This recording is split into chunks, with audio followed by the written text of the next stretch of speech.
highly competitive arenas at the same time. Without success in this environment, success on the field means nothing. This broadcast is brought to you today by the Siwash Athletic Club, a group formed by alums to promote in many different ways the success of men's and women's athletic programs.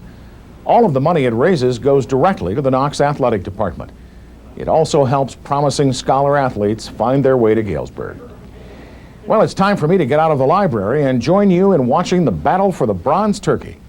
Are you ready for some football?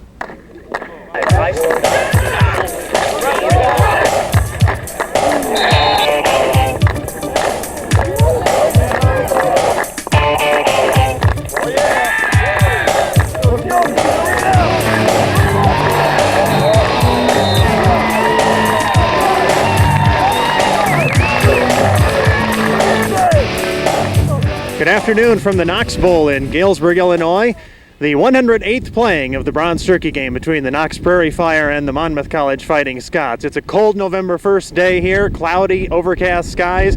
A game time temperature of about 47 degrees, and with the wind out of the north-northwest, we're looking at about a 30-degree wind chill, but that shouldn't dampen the spirits here between these two longtime rivals, one of the longest rivals in the United States. I'm Brad Binowitz along with John Allison, and John, for you, this is really kind of a family affair today, isn't it? Boy, it sure is. A number of my family members went to Knox, and it was my aunt, my father, my mother, my wife went to Knox, my nephew, who's a player on the Prairie Fire, he obviously goes to Knox, and my brother coaches for Knox. So yeah, it's a real family affair, that's for sure. And a great offense for this Knox team this year. Kind of a disappointing season, I think, coming in at 4-4 after a 3-0 start, but you can't keep the offense down. That's really the strength of this team. Boy, I think so, and they can hurt you in so many ways. They can run the ball and they can pass the ball, and I know number 4 Matt Hayden is a kid that we've really got to take a look at today, and he's one that can break it at any time. I think he's a kid that can cut outside and make some people miss tackles and really go all the way. And they got a different kind of runner when they come right back at you with Ryan Stufflebeam, the fullback. That's exactly right. I think they make a great tandem because he's more of a power runner. He just takes it straight ahead and just comes right off a block, and he's going to make you pay for every tackle you get. And yeah, they make a great tandem. They really do. When Knox has struggled this year, it's been often with the option offense, which is not quite what the Monmouth Fighting Scots run. It's a variation of the option, but you'll see a lot of things that are very much like the option, and a terrific running back for the Fighting Scots. For that, we turn it over to Caton Brader, and we'll find out more about Nathan Johnson. Fourth oldest in Division III history. Brad, last night Knox property was vandalized, and as a result, and as to be expected, the Knox team is emotionally charged almost as much as they are confident going into this game. But they'll be well served to override those emotions and that confidence and try to outthink the Monmouth's option offense, an offense which has been plagued by injuries throughout the season, but which has been spearheaded by number 32, Nate Johnson. At 6'1", 210 pounds, Nate Johnson has been the lead rusher for the Scots in 6 out of 9 games. 3 instances he rushed for more than 100 yards, and in one, a season-high 189 yards against Illinois College, one of only 2 victories for Monmouth this year. Now, pride is at stake for both teams, certainly, but in the case of senior running back Nate Johnson, a local from Monmouth, the emotional stake is doubled. He's a local playing in front of a hometown crowd in the last game of his college career. The emotional edge may be on his side. Brad? Well, as we get ready for the 108th playing between these two longtime rivals, very often you can throw out the records. You hear it in so many ways, really in any sport, John. With Monmouth coming in with just a record of 2-6 and the Prairie Fire at 4-4, you might say that they're a favorite. But the series is so tight over the years that you can really bet that one way or another that Monmouth's going to find a way to keep in this game. Oh, absolutely. You know, it's amazing. You say it's the 108th game, and I think there's only one game separating both teams. It is a classic rivalry. You talk about some of the big schools, the Big Ten schools that have those rivalries. This is every bit as intense. Neither team wants to lose this game. It's the game they all point to, and I think it's going to be a lot of fun. 7th longest rivalry in college football history, and what's at stake? Well, of course, it's the Bronze Turkey, which has a sort of a history of its own in a way. Well, I know there was a point in time, and I can't remember when this all happened, but I guess there was a point in time when the turkey was gone. Nobody really knew where it was at, but obviously it's been found, and Knox is, I think, looking for their 3rd victory in a row to tie this series up, and I know that's what the coaching staff's been looking for and have been working for all week. Well, they keep it locked away now, although the seniors do get to carry it around during practice during the week leading up to the Monmouth game. One senior each day gets to carry it around, and that's how much it means to have that bronze turkey. There's a replica in the display case over at the auditorium, over where all the athletic offices are, but the real one is on display this week, and that's what's at stake as we get ready for the 108th playing between the Knox Prairie Fire and the Monmouth Fighting Scots coming up. My dad bought this farm in 1927. He knew these fields like the back of his hand. This land's been good to us. It's fed my family and thousands of others. Trouble is, the experts say that by the year 2050, world population will nearly double. And because people will demand more food of higher quality, farm output will need to triple. Since our planet's not getting any bigger, these fields will have to work harder than ever. That's why new farming technologies are so urgently needed. With help from military satellites, I can create precise maps of my fields that help me pinpoint where crop growth isn't what it should be. Then, by treating those spots, I can get higher crop yields from the same amount of land. With this new satellite technology, I know precisely where to apply chemicals and fertilizers, and that's good for the environment. Proclaiming the good news about precision farming methods is important to the Archer Daniels Midland Company because feeding the world is our business.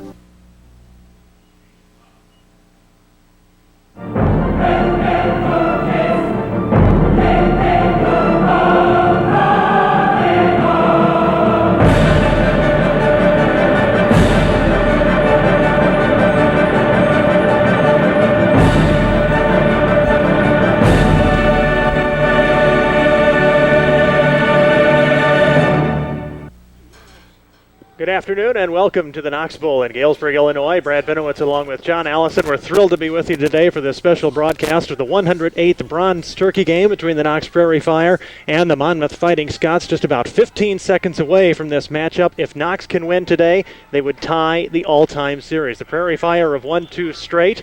And there's a lot to play for here. If you talk to head coach Andy Gibbons, he'll tell you this. Of course, this is senior day. We had senior introductions for all the players who are playing their final day here, or their final game here before the home crowd. A rather sparse home crowd, one of the smaller crowds we've seen this year. But with game time temperatures being under 50 degrees and wind chill actually being below freezing right now, you can understand why that's happening. But Knox is playing for a winning record. It would be the 3rd straight season that the Prairie Fire have obtained a winning record if they could win here today over Monmouth. And of course, there's the rivalry in and of itself. And Coach Andy Gibbons will tell you he believes that's about all Monmouth really has to play for today here, is try to get that bronze turkey back. The Prairie Fire have had it 2 straight years. We are ready to go.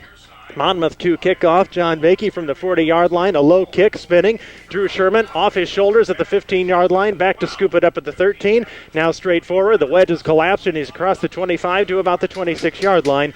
And that's where the Prairie Fire will start the opening drive of this ball game. Let's run down the offensive formations for you here. For Knox, Dave Shadenwetter, the starting quarterback, 6'3", 178-pound senior, and then the 2 running backs we tell you to watch for. Matt Hayden, the tailback at 5'10", 170 pounds, and Ryan Stufflebeam, 6'2", 226.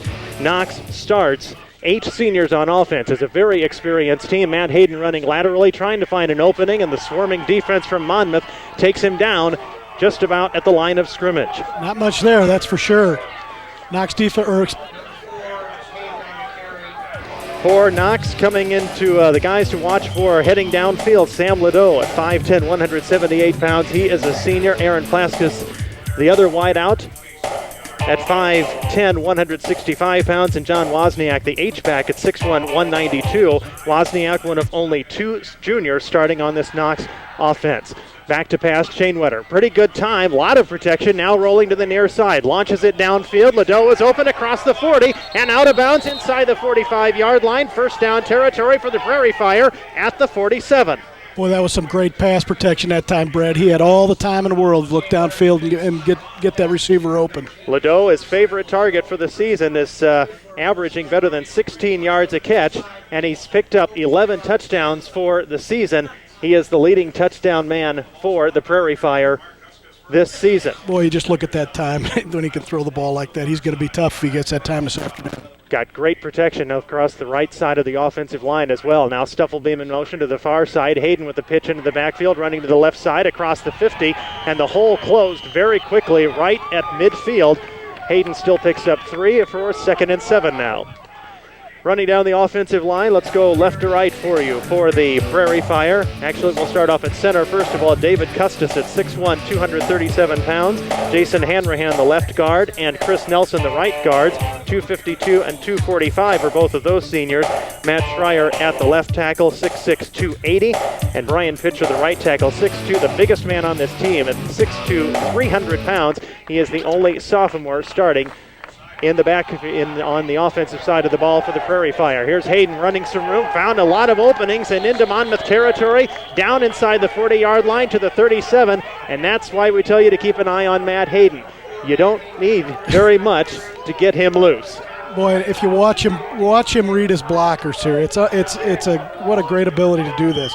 He stands, he reads, and boom, cut right back. Boom, right there. Oh, that's just great running. Kelly Kane is not happy with the left side of his defensive line so far this year, and so far Knox has exploited that on the running game. Now with a lone running back is Hayden. Stufflebeam lines up in the H-back. Shane Wetter with a fade pass down the sideline, and he overthrows Ladeau at about the 11. It'll be 2nd and 10 for the Prairie Fire. Again, looks like Monmouth trying to bring their linebackers on that last play. Pretty good job of picking that up by the offensive line. Prairie Fire should really dominate the line of scrimmage today. The 5-man front for the Prairie Fire averaging just under 263 pounds across that 5-man front. That's better than 40 pounds more than the 4-man defensive front for Monmouth. Now 2nd and 10 with 2 wideouts to the left. Ladeau splits to the near side. Handoff to Hayden on a little draw play and wrapped up at the ankles. Now cuts free across the 40-yard line. And he picks up about 5 down to around the 33-yard line. And Hayden looked to be wrapped up right around the line of scrimmage on an ankle tackle and then cut free and gained 5 more. It'll be 3rd and 5 now for the Prairie Fire. You mentioned the left side of the defensive line for Monmouth. I know that it looked like they had a little trouble getting set that last time. They've got to get their defense in and get themselves set, or it's going to be a long afternoon on that side. 3rd and a long 5 now from inside the Monmouth 38-yard line. Possibly a passing down. Shane Wetter, one of the leading passers in Knox history. Back to pass with a 7-step drop. Looking left side, a bullet pass, and off the ground, and the officials say incomplete inside the 30-yard line, and Aaron Plaskus is not happy. He was begging for it. It would have been a 1st down, but in comes the kicking game for the Prairie Fire. So let's see if Knox likely will punt here from the 33-yard line. It would be a long kick and into the wind as well. Punter Joe Watena. 5'10", 155 pounds. One of the younger players on this team, just a sophomore out of Champaign Central High School. Standing at the Monmouth 47-yard line. Lone man back to take the kick for the Fighting Scots is R.J. Haynes. A high kick spinning to the near side, and that'll sail out of bounds. And let's see where the officials spot it.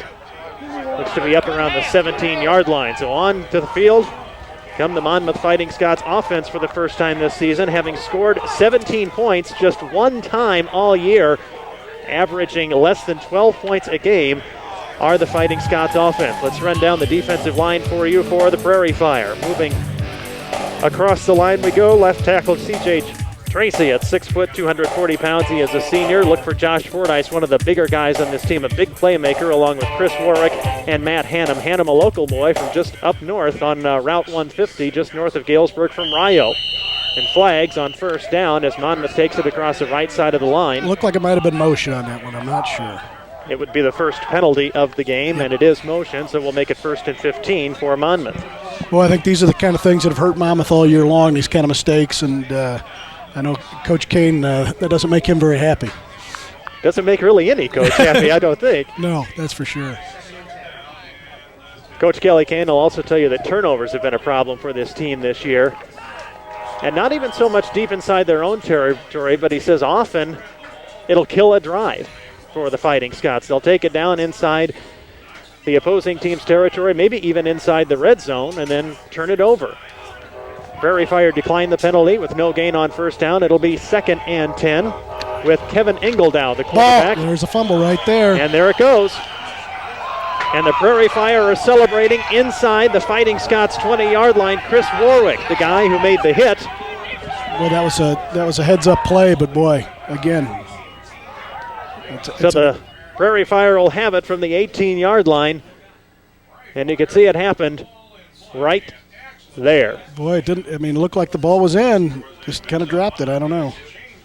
So flip the spotting chart. Back comes the Prairie Fire on the field with terrific field position inside the 18-yard line. Now Stufflebeam in motion. The H-back lines up to the right side with Hayden the lone tailback. Now give it to Stufflebeam on a little misdirection up to the 15-yard line. A gain of 3 on first down. We're looking at 2nd and 7. 11 and a half minutes to play in the first quarter. No score between the Prairie Fire and Monmouth. I want to thank you all for being with us on this special broadcast brought to you by the Knox College Siwash Athletic Club. Really put this together in a big hurry within about the last month and a half. And we're happy you all could be with us from coast to coast for this playing of the 108th Bronze Turkey game. 2 wideouts to the left side, including Wozniak. Back to pass, Shanewetter launches it to Wozniak. Through his hands inside the 5 and almost picked off. Threw it just a little behind Wozniak, and he couldn't recover enough, and the Prairie Fire get a bit of a break by that not being picked off. Well, even though the pass is incomplete, the line is doing just a terrific job of giving him protection. He's got all kinds of time to throw the ball. Monmouth better get that solved pretty quick, either by linebacker pressure or whatever, or it's going to be a long afternoon. The 3rd and 7 for the Prairie Fire coming up from the Monmouth 15-yard line following the turnover. Monmouth turned it over on only the 2nd offensive play of the game. 3 wideouts to the left, 1 to the right is Sam Ladeau. Shanewetter back to pass on 3rd and 7. Looking to the end zone, caught inside the 5, touchdown. And touchdown for the Prairie Fire. Vince Annals, a 6'1", 185-pound sophomore, takes it in for his first touchdown of the season, and it's 6-0 Knox with 10:51 to play in the first quarter. There it is again. He's got time. Boy, what a good throw. Right on the bullet, and then a great lunge at the end by Annal to take it across the end zone line right as he's hit. And in comes Chris Warwick for the extra point. Warwick just a junior on this senior-dominated team.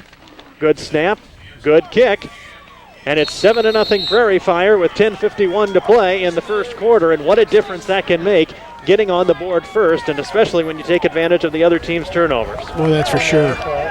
That's for sure, especially on a cold afternoon.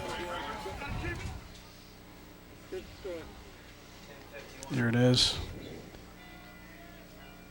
Beautiful throw. Right on there. The money to Annal. And it's 7-0 Prairie Fire. And Coach Kelly Kane will tell you that if this gets into a high-scoring affair, he believes that his Fighting Scots do not have a chance. They have scored, as we mentioned, 2 touchdowns in a game 4 different times this year, rather 5 different times, but never have scored more than 17 points, and they did that just once in a 17-14 win over Illinois College.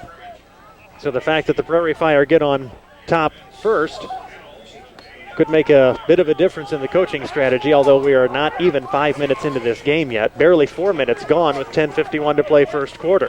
Now that was, I believe, Shanewatter's 45th career touchdown pass. He holds the record. Prairie Fire to kick from the 35-yard line, and we're off and running. And a short kick taken at the 21-yard line. And the special teams cover quickly, and now we've got late flags. Preston Eiler on the return across the 30-yard line. And let's see what the flag will be here as the officials confer. And an illegal block in the back on Monmouth. So the Fighting Scots are not helping their cause in the early going. Boy, and you don't want to get too far behind against Knox. They're an explosive team, and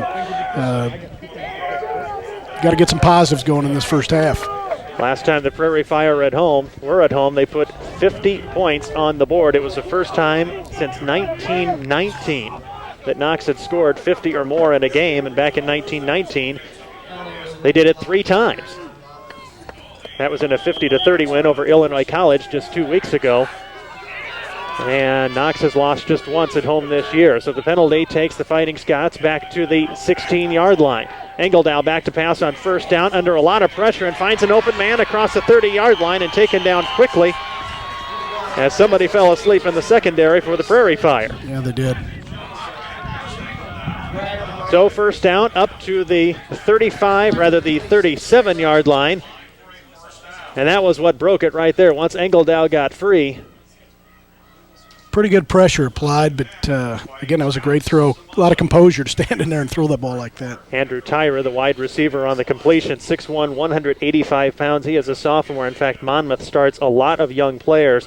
The only two seniors on the offensive side of the ball are the fullback Nathan Johnson and the center Dwayne English. Now Engeldow on a keeper across the left side, across the 40-yard line up to about the 44, and a good pickup on first down for Engeldow. Taking a look at the Knox linebackers, a lot of players will play linebacker for the Prairie Fire, but these are the guys who are getting the start here today. Brent Becker at 6 foot, 176 pounds. Matt Parson, a 5'8", 202 senior. And Ryan Kennedy out of Quincy. Nate Wilson is getting the start today out of Dunlap. He was the Midwest Conference Defensive Player of the Week last week. Had a terrific game up at Code, Cedar Rapids, which the Prairie Fire unfortunately lost 21-14. Handoff across the right side of the line, across the 45, and close to a first down, but I think he'll be short. The knee came down short of the first down, and that's real close. Johnson's reach may have been enough, and the officials want to check it out. 9:25 to play first quarter. Knox leading this one 7-0. Brad, you mentioned the option a little earlier and how Knox had some problems with it earlier in the year, especially, I know, against Illinois College. Even though they put 50 points on the board, they also gave up 30 points. And I think that last play indicates that I think Monmouth is going to try to run the option a little bit at them, and that really puts some pressure on your defense because you really have to go into assignment football. Everybody's got to know exactly who they've got, so I wouldn't be surprised to see more of that option. By about half the length of the football, move the chains, a first down for the Fighting Scots, and now they're approaching Knox territory across the 47-yard line.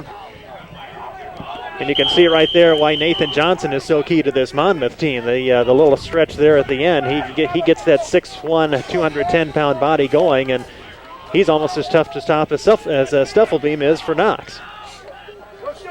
Johnson, the lone running back in the backfield, along with two slots, Gentry Tate and John Turnquist.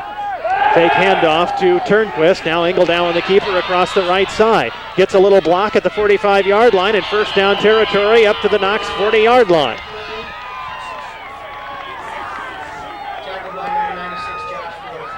We'll preview the Knox secondary for you.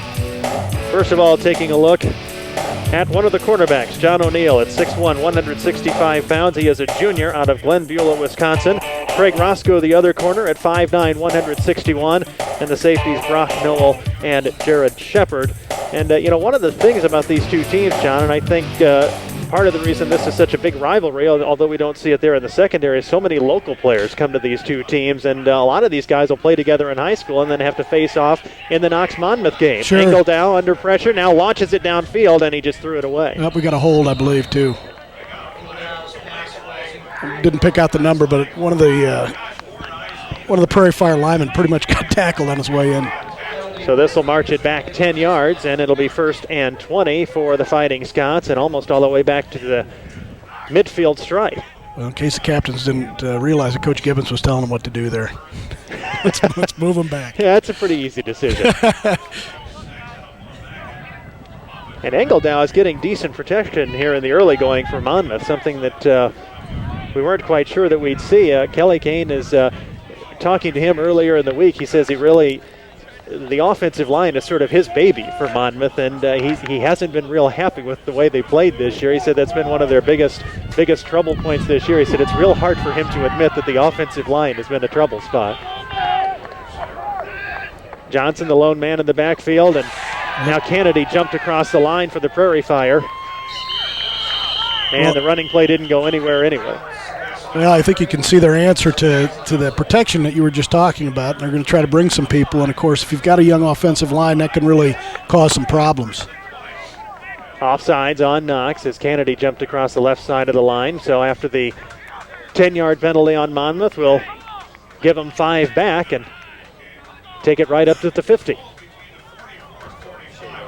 8.5 minutes to play in the first quarter. Knox with an early touchdown from the quarterback Shane Wetter to Vince Annell, the sophomore's first touchdown of the season, and the Prairie Fire lead it 7-0. And the Fighting Scots will try to take it back out of their territory now with the nose of the football sitting on the 50-yard line on the far hash mark. Two slots. Knox again showing pressure on the defensive side. Handoff and a little end around to Gentry Tate across the right side of the line and back into Knox territory. But the hole closed very quickly as everybody converged, and Tate picks up 3. That was a nice tackle by Craig Roscoe. I mean, this play's going someplace if he doesn't make this tackle. And you see Kennedy taken down in the backfield on a good block, that's a good open field tackle. And over. Good open field tackle. So now 2nd and 17 for Monmouth. Inside Knox territory now, just inside the 47-yard line. I formation now this time for Monmouth. First time we've seen this in today's game. One wide out to each side. Engeldow on the fake, now under pressure. Flag in the backfield, probably a hold. Engeldow on the keeper and gets hit right about at the what would have been the original line of scrimmage, but I think this one's coming all the way back again. Craig Roscoe, the guy who came up out of the corner position to make the tackle. And we're going to take it back. And okay, let's see. Coach Kelly there's Kane one right there. Yeah, that's... Coach Kelly Kane cannot be happy with the way things are going here in the early going. First of all, a turnover, and number 67 just getting held. Now nothing but penalties on this offensive possession. So now we take it all the way back to the Monmouth 38.5-yard line. Now you get into territory where it's even tough to count off how far you have to go for the first down. Yeah, we're looking at 2nd and 32 here. Boy, oh boy! And you had a good drive going initially. You know, you're into Knox territory. You've got things working, and boy, these penalties can kill you in a hurry. Well, if it's any consolation to Monmouth, the Scots have been able to move the ball when they're not getting penalized. Now back into the regular formation. Engeldow back to pass. A little screen pass, and he underthrows Gentry Tate. And that play probably wasn't going anywhere anyway. Number 96 for Knox, Josh Fordyce, he is really an active player in there. He's a lot of fun to watch. Look, he leads the team with 63 tackles and 7 quarterback sacks. So he is an active player, and he's a great defensive player. Engeldow was hurt earlier this year for Monmouth, and the coaching staff thought that maybe he was just starting to get back into his stride after playing against Grinnell last week. But he's had a tough early going as his line has penalized the team and marched them backwards on this second offensive possession. 3rd and 32, Engeldow launches it downfield, and there's a defensive pass interference. I think that was offensive pass interference right there. Or excuse me, yeah. Wow. As Roscoe got tackled, the quarterback for Knox, he never had a chance at it. What starts this thing, though, look at the pressure here. Wow. And then Engeldow got off a wobbler. And we just came in right at the end of the play there to catch the offensive pass interference. And this is going to take Monmouth even farther back inside unless the coaching staff wants to decline this penalty. And they're talking it over. Yep. And keep in mind, with the wind out of the north the way it is, once Monmouth eventually gets to the point where they'll be punting the ball, they will be punting with the wind. So by taking the penalty, I suppose you can march him back deeper inside your territory, but if you decline the penalty, you've got 4th down, and that's what the Prairie Fire, well, actually, it's a loss of down anyway. Yeah, it's a loss of down penalty. So they take the penalty. It would be 4th and 42 for the Fighting Scots. So back to punt now for the Scots. John Bakey, just a freshman. And watch for Drew Sherman on the punt return. He's a spark plug for this Knox team after Knox got down 2 weeks ago at home against Illinois College, early 7-0. Sherman returned the kickoff inside the 20, and the Prairie Fire were off and running. A low line drive kick, 1 bounce, 2 bounce. Now Sherman picks it up on the 3rd bounce and gets away from a couple tackles. Gets away from another tackle, fumbles the ball and out of bounds at the 22-yard line, and that's a break for the Prairie Fire that the ball headed that direction. Yeah, that was, they almost made a big mistake on that, the way they handled that punt. They turned out, fortunately, if they're still retaining the possession of the ball. So Knox will have it at its own 22-yard line. Moved the ball well on the first possession, then took over from the 18-yard line after a Monmouth turnover and quickly marched that one into the end zone. And that's where we stand right now, 7-0 on what will be Knox's third offensive possession of the day. I formation, handoff to Hayden, running through the tackles, big-time hole, and up to the 35-yard line. Hayden had all kinds of running room right at the line of scrimmage, and he gains 12, almost 13 on first down, and will take it up to the 35-yard line. That's a nice job of blocking, too. You take a look at the whole left side of that line, Matt Schreier and Jason Hanrahan. They did a great job, and that's a good job of running too. And he is a kid that you better not let him get holes like that. Hayden, the first 1,000-yard rusher for Knox in more than 20 years. Handoff to Stufflebeam this time, and he got hit at the line of scrimmage, and the big guy just continues to keep the feet moving and keep pushing, and he manages to pick up 2 on first down up to the 39. Under 6 minutes to play first quarter with Knox leading 7-0, and Coach Andy Gibbons can't like this. Stufflebeam comes off hobbling. And Drew Sherman will come in to replace him. Stufflebeam will be honored at halftime here today as Burger King has made a $10,000 donation in his name to Knox College. We'll be having that for you coming up live at halftime. Sherman in the game now, lines up in the H-back with Wozniak and Ladeau. Rather Plastis split out wide to the right. Shane Wetter on a fake, launches it downfield and overthrows Wozniak, and Ladeau came up and took it on one bounce for an incomplete pass, and now 3rd and 7 facing the Prairie Fire with 5:23 to play first quarter. Outside chance that Knox could finish tied for the division lead in the South with what would have to be considered an upset if Illinois College could beat Grinnell today. But I think Grinnell, that would be an upset. Either way, Grinnell moves on to the conference championship game by virtue of its win over Knox a few weeks ago. But still, if you can at least claim a tie for the title, that's right. You won't turn that down. 3 wideouts to the near side. Shane Wetter to pass on 3rd down. Look at the Again, time. terrific protection. Now under pressure. Dives away from a would-be tackler. Rolls up and inside the 40-yard line and takes a huge hit. And the crowd not happy with it, wanting a late hit as Shane Wetter was heading out of bounds, but Hugo Herrera came up out of the secondary and leveled him just short of the 40-yard line. And he got back to the about the original line of scrimmage after all that running. That was close. So Knox into punt formation for the second time today. Joe Wotena at his own 25. And back to take the kick, Brian Hetrick, a 5'10", 170-pound freshman, standing at his own 30. Wotena from the 25-yard line, under a little bit of pressure and a high kick into the wind, a short kick, and out of bounds at the 38-yard line is where the Fighting Scots will take over. We'll take a break with 5:07 to play first quarter, 7-0 Knox. You are watching a special broadcast of Knox College football made possible by the efforts of the Siwash Athletic Club.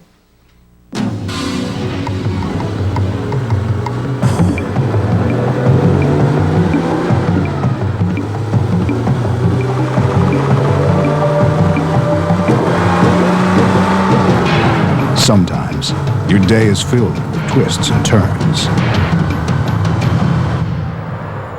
Handle it. Dunlop Tires.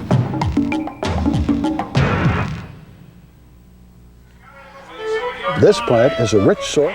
The Prairie Fire have just recovered a fumble. Handoff went to the right side, and once again it was Josh Fordyce made the play, made the initial hit. The ball popped loose, and the Prairie Fire recover at the Monmouth 38-yard line. Wow, that's just a great play, and oh boy. Cold day like that, that's gotta hurt, I can tell you that. Chris Warwick, one of the guys there to help make the recovery, and here come the Prairie Fire back on offense, starting their second drive inside Monmouth territory following a Scots turnover, this time from the 38 with 5 minutes to play in the first quarter. I formation, handoff to Hayden, nothing there. A loss of 3 on first down.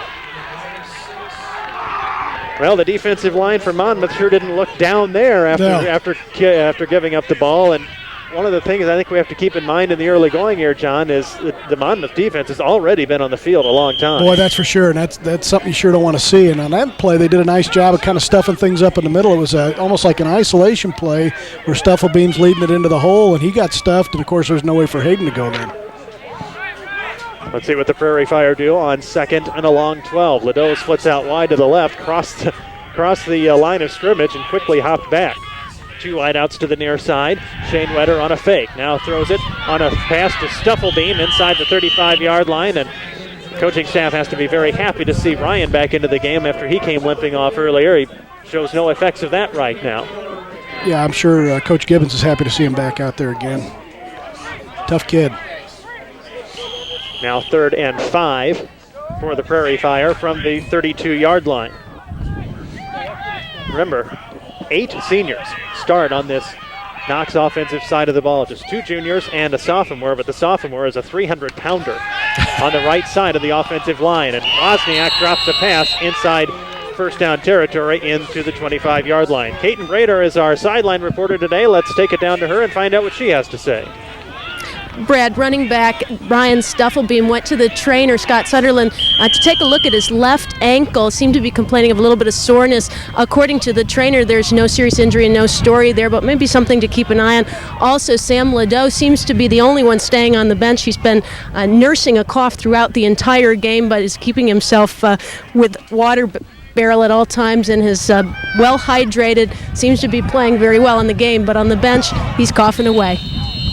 Kick from Motena, rolls into the end zone, and he pumps his fist in disappointment as the ball landed at about the 4, and the Prairie Fire just couldn't catch up before it skidded into the end zone. Well, it looked like the coverage kind of lost sight of the ball as they were coming down. That would have been a great one to pin him deep, but still, it was a nice punt, into the wind especially. Good to hear that Stufflebeam is likely okay, although on a cold day like it is today, that, as Kaiten mentioned, that might come into play later in the game. But you certainly hope not. 3:32 to play first quarter as the Prairie Fire, the Fighting Scots take over at their own 20-yard line. Engeldow, the sophomore, has been under a lot of pressure, and here's a flag just as the play gets started, and this one likely against Monmouth, because I believe there was motion. And the official still talking it over. 2 of Monmouth's wins, one of them came while Engeldow was out hurt earlier this year. Young man who came in to replace him, Josh Boyer, is just a sophomore. So very deep at quarterback for a couple of years to go. Motion against Monmouth and offsides against Knox. Oh, well, there you go. So it's officially a do-over. 3:28 to play first quarter, with Knox holding a 7-0 lead. And the official get the flags back into place, and now we're ready to go. Andrew Tyra, the sophomore, splits out wide to the left. Gentry Tate out wide to the right. And the lone running back for Monmouth, Nathan Johnson. Engeldow back to pass again. Under pressure, throws it, almost intercepted. Nobody there. Engeldow gets hit again as Josh Fordyce is having a big day early for Knox. He's very active, and here he comes. Watch him play off his block. Good feet. Really pressured him. Boy, that's quite a play. There was a good block by Tate to hold off one man, but Tate at only 5'11", 175. He can't hold off 2 would-be tacklers, especially when Fordyce at 214 has almost 40 pounds on him. Now wide to the right goes Andrew Tyra, with one light out to the left side. For Monmouth is Mike Fiedler. Engeldow on a pitch, ball on the ground. Here come the Prairie Fire again. Still on the ground, still fighting for it. And they got it back again, this time at the Monmouth 10-yard line. 3rd turnover of the day for Monmouth. Yeah, I just saw Coach Kane on the other sideline, just disgusted. He can't be very happy right now with this. Brock Noel made the recovery, and Knox will have 1st and goal inside the 10. Just took his eye off the ball. Looks like that wasn't necessarily a bad pitch. This is one of those crazy plays where the ball just keeps kicking and spinning, and finally Brock Noel fell on it. Now first and goal. Quick fade to Ledoux into the corner, intercepted by the Fighting Scots. Jason Borhart was the guy who blocked off Ledoux from the pass.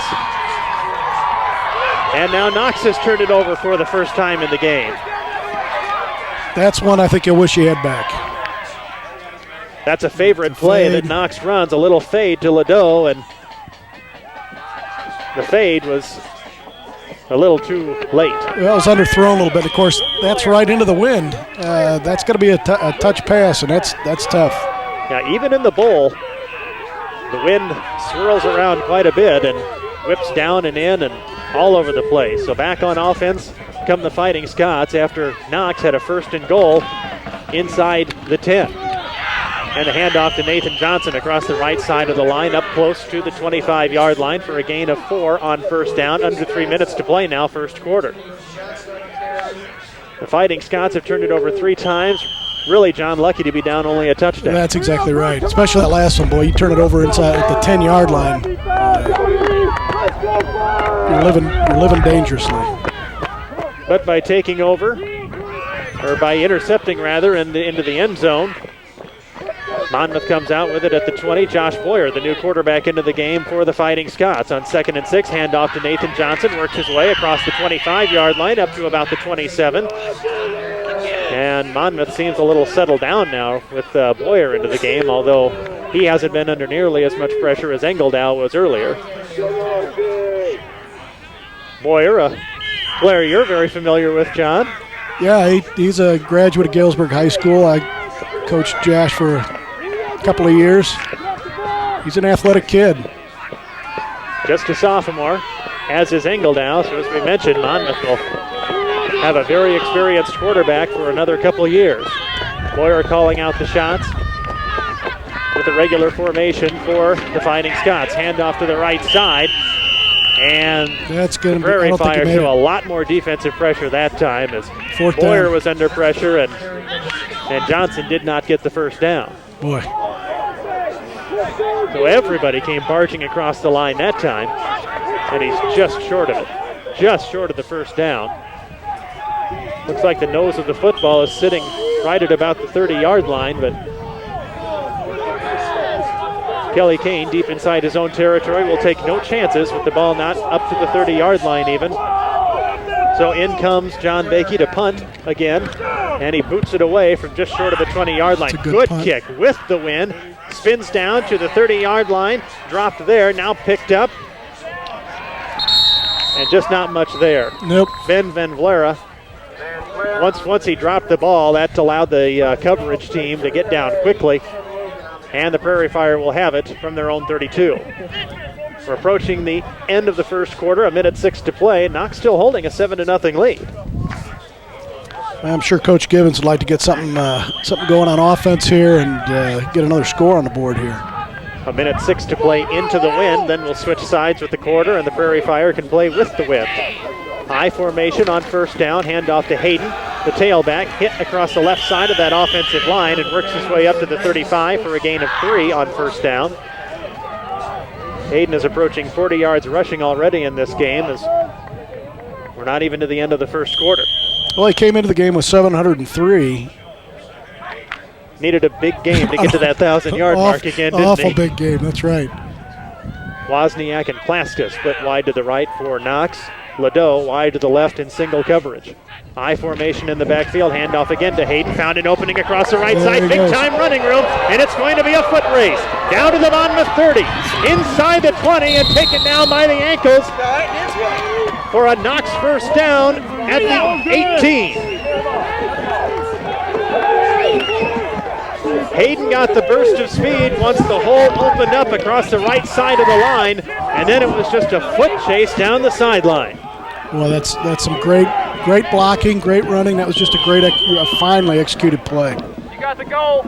So they spotted even a yard better to the 17-yard line with under 20 seconds to play in the first quarter. The receivers split sides.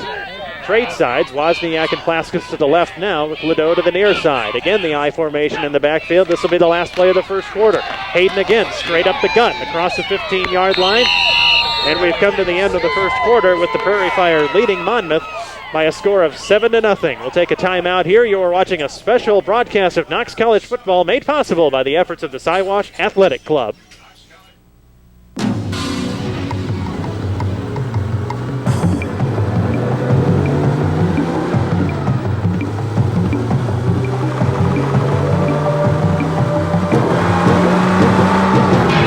Sometimes, your day is filled with twists and turns. Handle it. Dunlop Tires.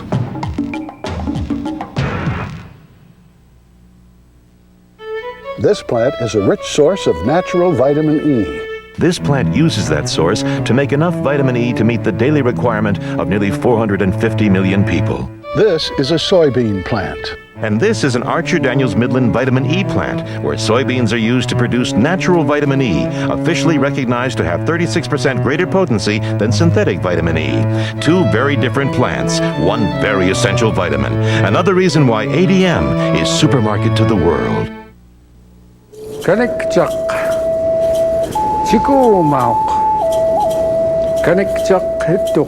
The people of the frozen north have over 30 different ways to describe snow. Luckily, we found two words that handle them all. John Deere. Ask your John Deere dealer about our full line of snowblowers now.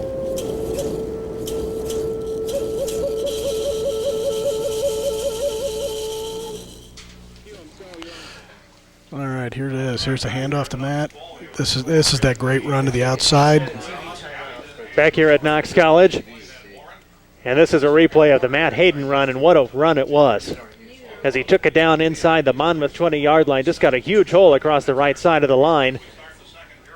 And the Prairie Fire will have it before finally tripped up just short of the 15. And let's take it down to the sideline. Kaiten Radar has a special guest with her.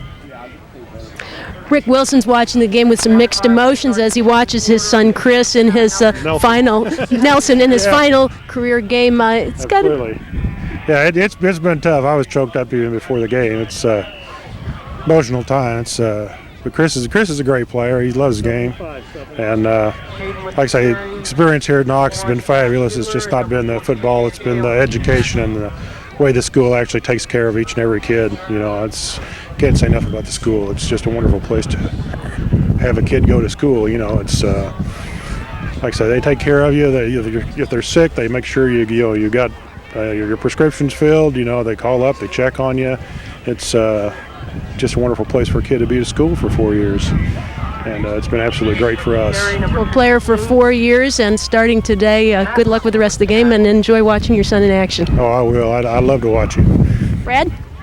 Thank you, Kaiten. 14-19 to play before halftime, and the officials want to take a measurement here as the Prairie Fire have advanced the ball inside the 10-yard line, and on third down, could be the difference between a field goal and a touchdown. Although, as well as Knox is moving the ball so far, John, I'd say if it's not there, and it's not, it's going to be close though, and I think Knox has kind of gotten back to what they were doing on their initial successful drive, is running the ball a little bit. They're kind of pounding it at him. Knox rushing for almost 100 yards in that first quarter, 12 carries for 91 yards. Matt Hayden leading the way with 85 of those 91 on the ground. So the Prairie Fire will go for it on fourth and less than a yard. They need to move the ball about the length of the football. I formation as the Prairie Fire go for a first and goal with a 7-0 lead. Shane Wetter on the quarterback keeper, and he got more than enough down to the 5. A second effort, gained a couple more, and it's first and goal for the Prairie Fire. He did a nice job of really kind of stepping to the side, picking a place where there was a soft spot in the defense and getting that first down. Knox has outrushed Monmouth in the first quarter by 70 yards, 91-21. Although Knox has had the ball only 36 seconds more than the Fighting Scots. Of course, Monmouth also penalized 4 times for 30 yards and turned the ball over 3 times. First and goal from the 5. I formation with Stufflebeam and Hayden in the backfield. Hayden has done most of it on this drive, and he takes it again, but stacked up at the line of scrimmage and then pushed backwards for no gain. Pretty good swarming defense on that play. So it'll be second and goal here for the Prairie Fire. There it is. Yeah, linebacker steps up, and then here come the safeties, and the pursuit just takes care of him. That was a good defensive play. Fighting Scots trying to hold the fort here, already trailing 7-0. And they certainly don't want Knox to build any kind of a significant lead here in the early going. Hand off to Hayden. Lots of running room. Boy, touchdown. What a block up front. Oh, man. Matt Hayden's 5th rushing touchdown of the season gives Knox a 13-0 lead with 13:23 to play before halftime. 54. Oh, that's just some good blocking. Good execution. And he got a lead block along the way from Matt Schreier, which he didn't even need because no, that's right. Hayden was able to cut inside, and how's that for a bunch of nuts, huh, John? It's 30 degrees wind chill. But that just shows you what the emotion about this game is all about. And the kick with the win from Chris Warwick is good. It's 14-0. Prairie Fire now leading by 2 touchdowns, and this is really kind of the magic mark you have to believe Knox wanted to get to with Monmouth struggling so much on offense this season. That's right, because you never, any kind of a broken play can get you that quick touchdown to put you back in the game, but you get that second touchdown lead, yeah, your defense will tend to relax a little bit more and just play. They're not spelling Knox right now. They better stick around for another year, I think. They've got to get back into formation. So a 2-touchdown lead for the Prairie Fire. A pass to Vince Annell in the first quarter after a Monmouth turnover made it 7-0, and then Knox now marches this one on a lengthy drive with Matt Hayden doing most of the work and getting the glory at the end with a 5-yard touchdown run to make it 14-0. Well, he had a big first quarter, and that's been the difference. I think if they keep the ball on the ground, I think Monmouth's going to have a hard time stopping them. Hayden is having a huge day all by himself. And the ball falls off the tee. So somebody may have to hold this now. With the wind, as we told you earlier, coming out of the north-northwest, gusting up to 25, 30 miles an hour at times today, has dropped the wind chill to about 30 degrees.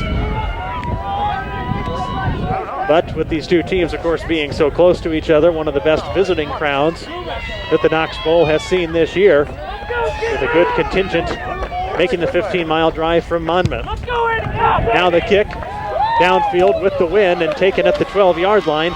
And here come the Fighting Scots. Big time running room across the 35-yard line, and then it closed just as quickly as it opened up as John Bakey, who also does the punting duties, makes a return on the kick and takes it up to the Monmouth 39-yard line with 13-14 to play before halftime.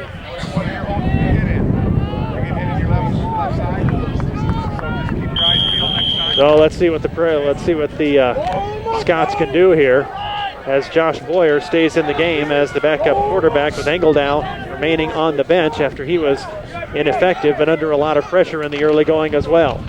Pitch into the backfield on the option. Here's Turnquist trying to cut to the left side. Tremendous pursuit by the Prairie Fire, and somehow Turnquist still finds enough running room to get it upfield for a gain of about 3 before Brock Noel finally took him down. Yeah, I don't think the defensive coach is real happy with that tackling on that play, but that was a great individual effort to get that ball as far as he did. Turnquist out of the slot, a 6', 195-pound junior out of Monmouth Warren High School, a local boy, and there's one missed tackle right there. And now here comes the rest of the pursuit before Brock Noel finally slows him down just enough, and the rest of the coverage comes in. But Turnquist does gain almost 5 on first down, so up to the 44-yard line we go with 12.5 minutes to play before halftime. The lone setback with the double wings. Now in motion, Turnquist again. Here coming from the left side is Gentry Tate. Tries to juke past a man, avoids a tackle inside the 45-yard line, and all that running, he gains just 2 before Nate Wilson comes up to make the tackle. Boy, initially that play looked like it was going to get a little more than it did. Good pursuit. So it'll be 3rd and about 3 to go for the Scots now.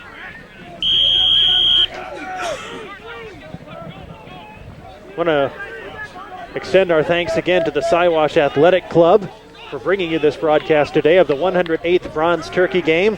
The Athletic Club's central mission to promote the success of Knox College and promotes athletics by identifying and nominating prospective student athletes to the admissions office and the athletic department. A number of other goals by the Siwash Athletic Club, still in its infancy. Be sure to send your thanks to the folks at the Siwash Athletic Club for bringing you this broadcast today. And a pass complete from Boyer to Turnquist takes it inside Knox territory to the 40-yard line. That was a concern Andy Gibbons had coming into this game, was that quick passing game that Monmouth can generate. And Boyer has a pretty decent arm, and when a guy's wide open like that, it doesn't take much to get it to him. Well, you negate some of that good pass rush if you can get the ball off in a hurry. Wide to the right goes Andrew Tyra. To the near side, one wide out to the left. With two men in the slot and Nathan Johnson, the lone running back. Now in motion goes the sophomore Tate. Handoff to Johnson. And I'll tell you, the Prairie Fire have done a tremendous job in the early going here, John, of preventing Johnson from making anything big happen. That's right. Yeah, they've had him pretty well corralled here. And that's what you want to do against a great back. Force somebody else to do the damage against you. And still with a lot of time to play in this game, Monmouth even down by 2 touchdowns. Not necessarily hurt by going to the running game. Oh, no. No, not at all. And, of course, the wind is still a concern, going in that direction. Tyra wide to the near side again. Paul Smith splits out wide to the left. Smith, a 170-pound junior, only 5'9", as Turnquist goes in motion. Boyer under pressure. Now on a keeper, scrambling and taken down, and may have gotten back to the line of scrimmage as the purple jerseys came bursting through for the loss. Well, that again, they're in the backfield.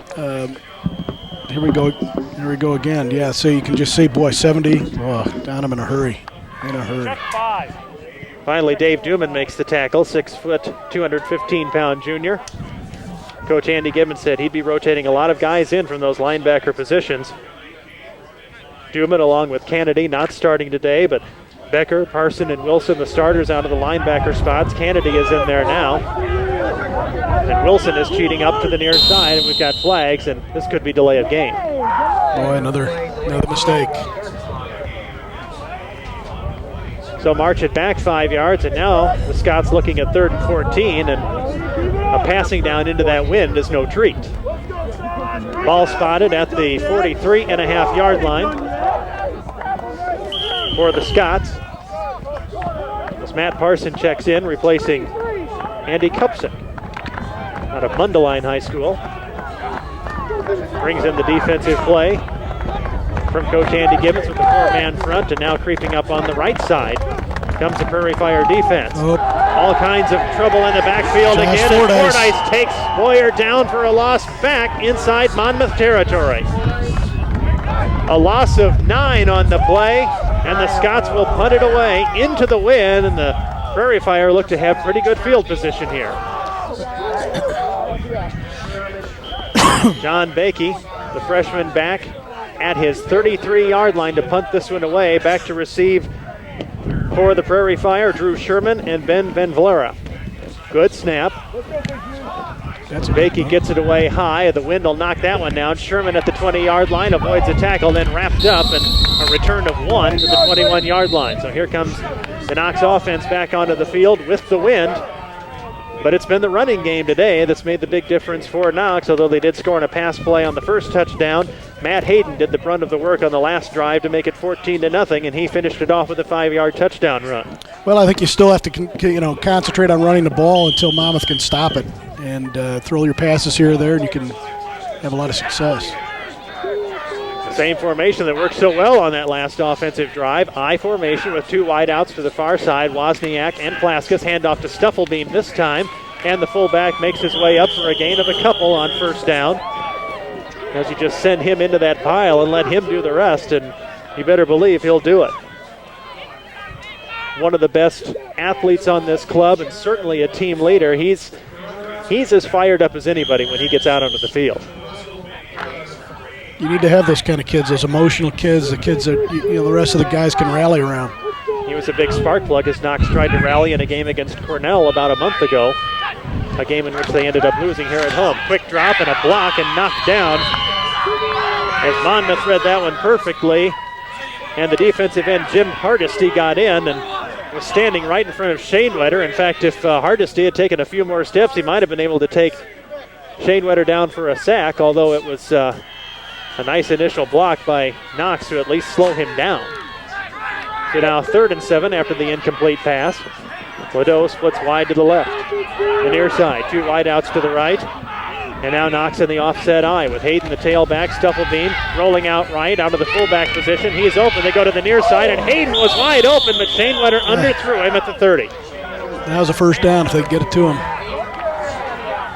It looked like Hayden's feet might have gone out underneath him too. The ball was definitely underthrown, but then Hayden tried to make the cut to come up and get it, and it looked like his feet just didn't plant for himself, and the pass falls incomplete with 8:10 to play before halftime. Wotena standing at his own 9 to punt this one away. So the Prairie Fire go 3 and out.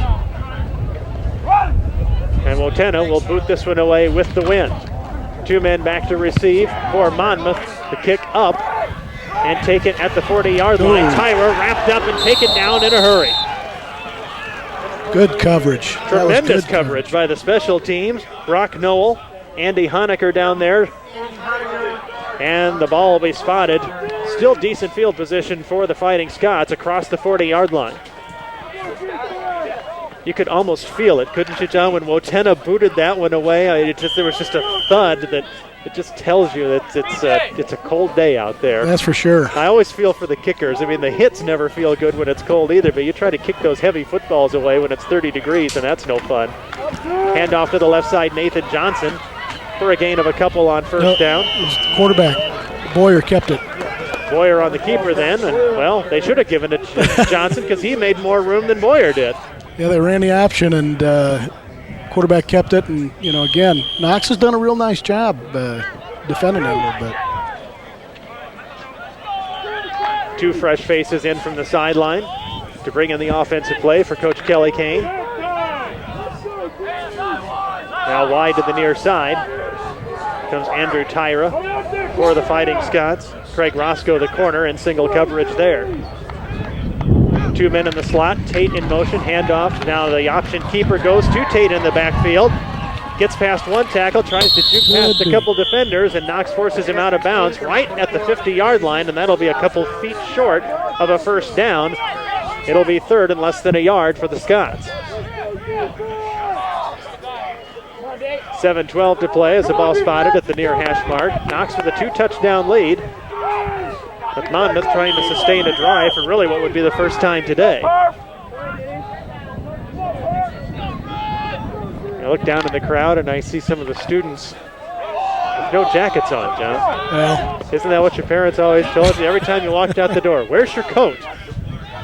Well, it's a good thing their parents aren't here, I guess. In the wishbone this time, Monmouth needed less than a yard, and that should be more than enough to get it as they move it into Knox territory. Well, that's still going to be close.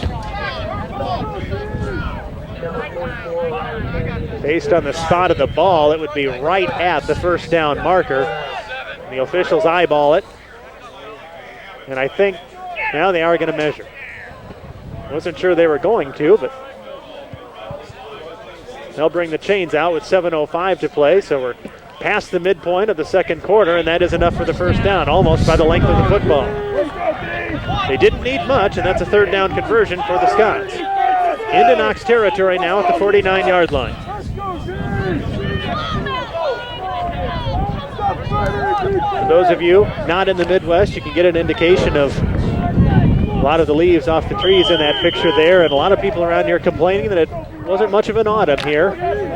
Although a lot of the trees beginning to turn later. It was very warm here in the Midwest, late into September, and suddenly it's turned cold. We already had snow last Sunday and snow in the forecast again tomorrow. Here's Boyer back to pass on first down and overthrows everybody. Actually, he overthrew Tate and underthrew Turnquist on the far side of the field, and it'll be 2nd and down, 2nd and 10 for the Scots. That's a tough ball to throw, almost like the fade pass was intercepted by Schoenwetter, or intercepted when he tried to throw that fade into the end zone. That's a tough area to throw the ball because you're throwing it almost directly into the wind. I would think it'd be hard to get a touch it or a feel of how that ball's going to get out there. Well, Monmouth was able to go with those just those quick passes earlier that worked fairly well for them. Haven't seen it on this drive yet. As Boyer on the option keeper, pressure from behind, tosses it away just in time. Now Turnquist trying to cut it upfield and knocked out of bounds at about the 45-yard line. A gain of around 4 yards, and it'll be third and about 6 to go for the Scots with 6:40 to play before halftime. Here's that option again. I don't think Boyer had any idea he was under pressure from behind. He saw the hit coming from his right side, and there's a missed tackle there, and it was Brock Noel who finally took him down out of the free safety position, and now third and a long 5 for the Scots inside the Knox 45-yard line. For Monmouth, this is a big conversion right here if you can get it. 2 men in the slot, Tate and Turnquist. Johnson the lone running back. Now Boyer back to pass on 3rd and 5. Now he'll keep it running to the left side. Got enough for the first down inside the 35-yard line, and finally the purple jerseys converge and push him all the way back. But a great decision by the sophomore quarterback Boyer. There was a lot of coverage downfield, so Boyer found the big opening across the left side of the line as nobody was there. And the second third down conversion of the drive for the Fighting Scots takes it down to the Knox 30, inside the 33-yard line. There was the big running room.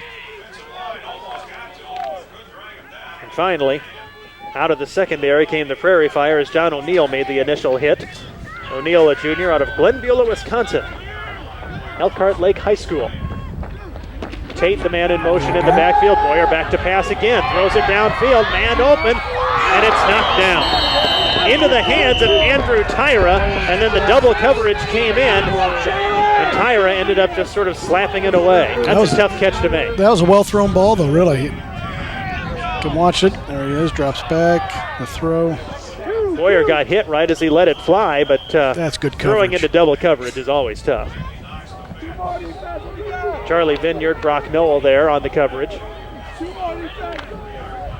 And they'll split out into the safety positions again, along with Roscoe and John O'Neill at the corners. 4-man front for the Prairie Fire. 2nd and 10 for the Scots, with Boyer on the option keeper. Now tosses it away to Gentry Tate. Tate across the 30-yard line, but you can hear how fired up the Knox sideline is as he does manage to gain 3, and it'll still be 3rd and long for the Fighting Scots with under 6 minutes to play before halftime. That was a great play by Dave Dooman there. That was kind of chased him down from behind. That was a great play. The pitch. Here he comes. That's great effort. That's just great effort. Never gave up, hung right with him. No, that's right. Nate Wilson back on the field as he's run the play in from the sideline. Dooman is out after making the tackle. And now 3rd and 7 for the Fighting Scots. One wide out to each side.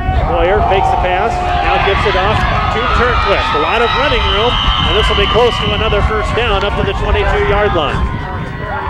If it's to the 22, it'll be enough, and the officials signal a first down. A third down conversion of this drive for the Fighting Scots. And now they're close to the end zone, or now they're close to the red zone, rather. Just the old draw. Charlie Vineyard over to make the tackle out of Ottumwa, Iowa. He also a junior, so Andy Gibbons will have a lot of players coming back on defense next year. Although he does start not just 4 seniors.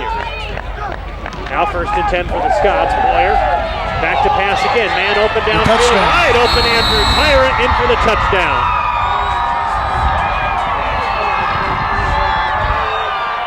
Somebody fell asleep in the secondary, and it's 14-6 with Knox with an 8-point lead.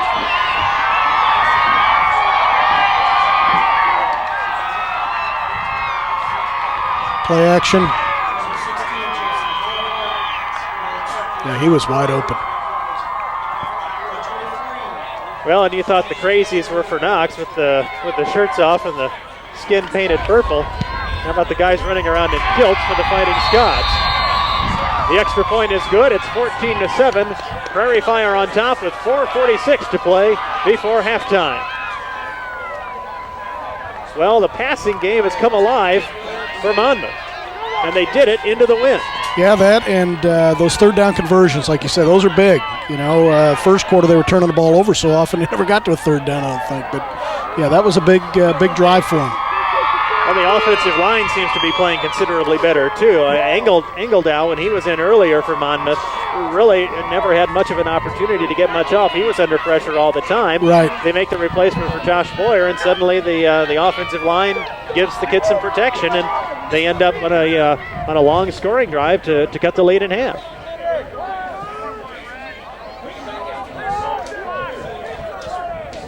Drew Sherman will be the deep man to take this kickoff, along with Vince Annell for the Prairie Fire and Brandon Orr. The kick away coming from Jason Borhardt after making the extra point. 4:46 to play before halftime, and there you see the good Monmouth contingent, as always, making the trip 15 miles over to catch this game. Sherman backpedals to the 14-yard line, now behind the wedge, cuts to the right side, to the middle, and an ankle tackle made at the 35-yard line, and Sherman falls forward to about the Knox 36. And the Prairie Fire will have decent field position. Josh Didier on the solo tackle as the ball spotted at the 37-yard line with 4.5 minutes to play before halftime. And if you're Coach Andy Gibbons, John, I think you got to be thinking, take all the time off the clock, get it into the end zone, and get that lead back going into the locker room. That's right. And I think give the ball to number 4. Hayden is the lone setback with 2 wideouts to the right side. Handoff goes to Hayden and bounces away from a tackle at the line of scrimmage and then taken down across the 40 to about the 42-yard line. That's just amazing. He's got such quick feet. It's an amazing run. Let's go to the sideline. Caden Brader is there. Brad, Greg Divers, class of 73, was starting quarterback. Things changed a little since you were last year? Still the same ball. Still the same ball. Still the same game. What obstacles does a quarterback face playing in a bowl like this, particularly on a day like this afternoon with the cold? Oh, I don't think there are any obstacles. This time of the year, weather's not a factor because you don't get tired from the heat. Bring us up to speed. What are you doing now since your Knox days? I'm a school teacher. I teach German in the city of St. Louis. What did you take away from your Knox experience in your days as quarterback? Just a wonderful opportunity to play football when you're still 22 years old. And now a wonderful opportunity to come back and watch it again despite the weather. Oh, this is a great day. No, I missed homecoming, so I wanted to make this. We'll enjoy the rest of the game. Thank you much. Back to you, Brad. Thank you, Kate. And Matt Hayden does the work on the first down and knocks up to the 48-yard line. With the offset eye, Stuffelbeam back in. Hayden with the carry across the right side, moves it away from the fullback and up inside Monmouth territory to about the 46-yard line with 3:41 to play before halftime. And a flag on the play. And it's a hold on Knox. So a good run by Hayden negated. Hayden found the opening across the right side of the line, scooted forward inside Monmouth territory. Now the officials will march it right back from the spot of the penalty. So now it'll be 1st and 14 for the Prairie Fire. 3:41 to play before halftime, and we'll roll the clock. I want to remind you, coming up at halftime, we'll have a taped interview for you with Knox President Rick Nam, plus live ceremonies from right here at the Knox Bowl. A presentation, a $10,000 presentation to Knox College on behalf of the fullback Ryan Stuffelbeam. All that coming up for you at the half. Here's Shane Wetter on the keeper. Ball pops loose, and Monmouth may have gotten it back. It's still loose. The Fighting Scots say they have it. And they do. Inside Knox territory at the 49-yard line, Dan Taylor makes the recover for the Scots out of Alwood High School, just up the road in Henry County. Shane Wetter trying to make something happen. Yep. Little draw play, gets hit there, Ball and out pops goes loose. the ball. So now let's see what the Fighting Scots do. They scored on their last possession to cut the lead in half. Now have to go only half the length of the field. Hand off to the fullback Johnson, just across the line of scrimmage, falls forward for a gain of maybe a yard. Sometimes those plays just set up what they're trying to do the next time. That's true. And definitely the momentum's changed here since first quarter. Things were kind of really flowing Knox's way, and all of a sudden that's changed. Well, Kelly Kane was concerned that if Knox got on top first, that it really could be a very long day for the Fighting Scots, and it was 14-0, but Monmouth has rallied well, cutting the lead to 14-7, and now with the ball again from the Knox 48 on 2nd and 9. Tate in motion. Boyer options to him in the backfield. Up to the 45-yard line, falls his way forward across the 45, down inside the 44-yard line. A good pickup on 2nd down for Gentry Tate, a sophomore out of Monmouth, where he played at Monmouth High School. He was a zipper, in fact. The Scots start 3 players from Monmouth on offense. Now they're taking care of the first 2 parts of this option, but it's the pitchback that they're really having some problems getting a hold of, and they did a pretty nice job there. It makes it about a 3rd and 4 here. From the Knox 43-yard line as we approach the 2-minute mark of the 2nd quarter. 2 in the slot, Tate in motion. Handoff, now Boyer on the keeper across the 40-yard line, tripped up, and this will be very close to a first down again. It seems like we've got a lot of measurements today. Yeah, that's for sure. I think this may be another one. Yeah, nope, no, the officials give it to him right off the bat, and there again, another 3rd down conversion.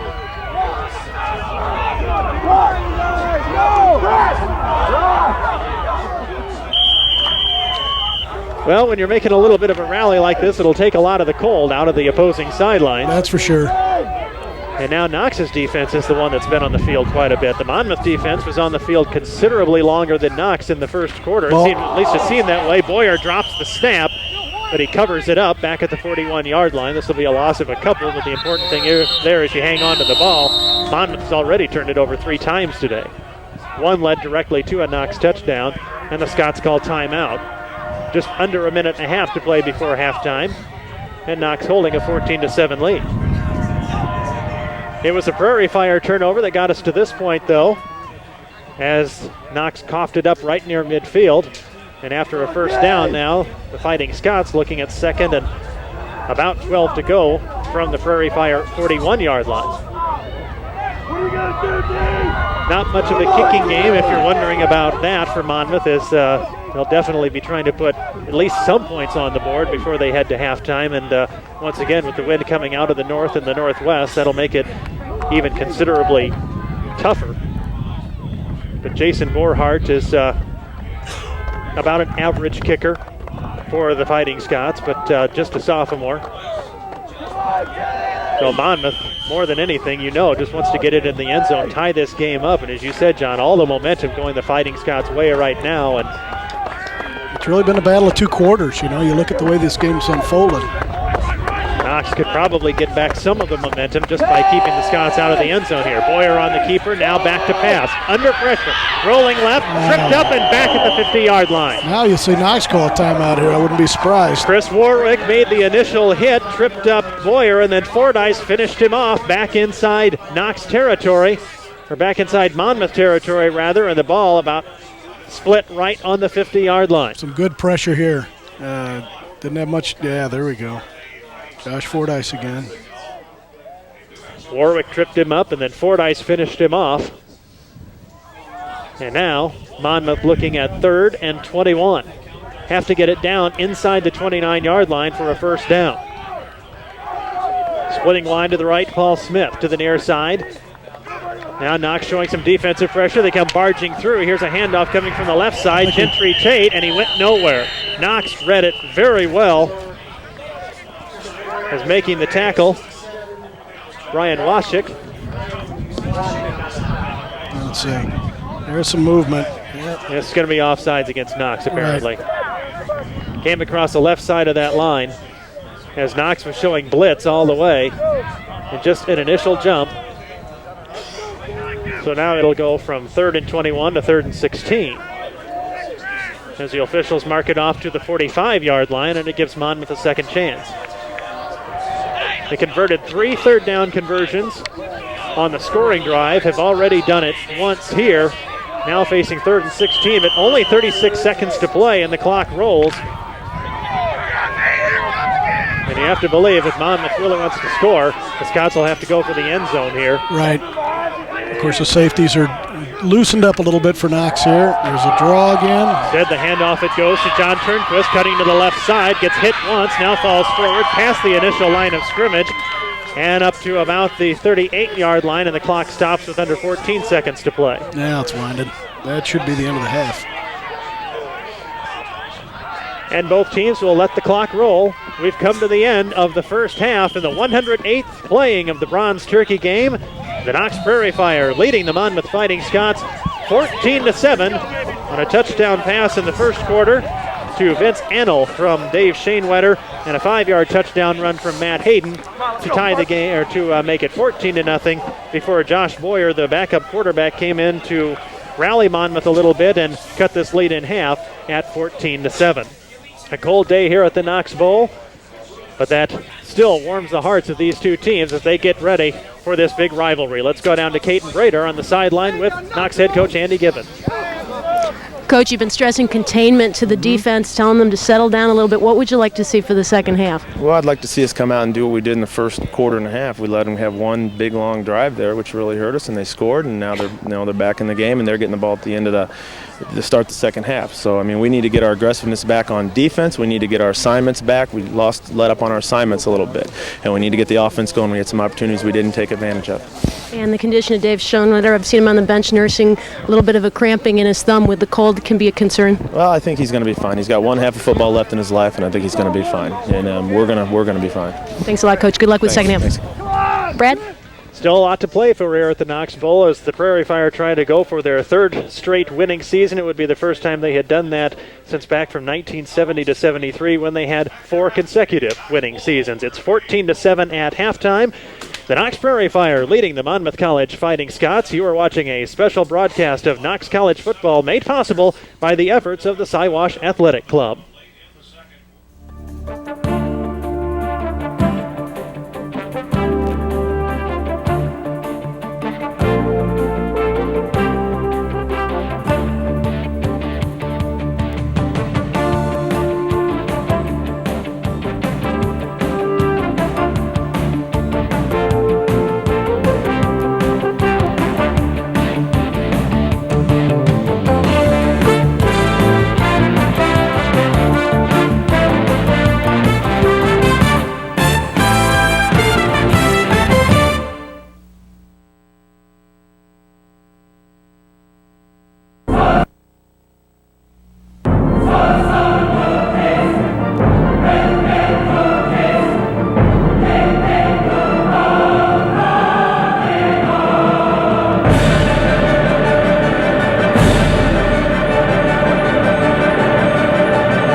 Rick, when you first heard the suggestion about televising a Knox football game, was it even in the realm of possibility for you? Didn't seem so. It really is terrific that we're able to do this, but never had any idea that it would be able to be done. How do you think it came about then?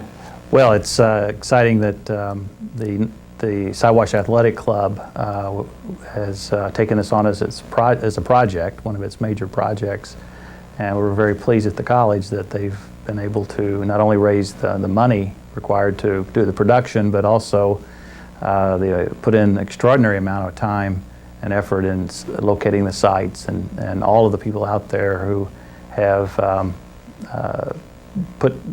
worked on developing sites for the showings. So every one of you out there who is involved with that, you have my thanks.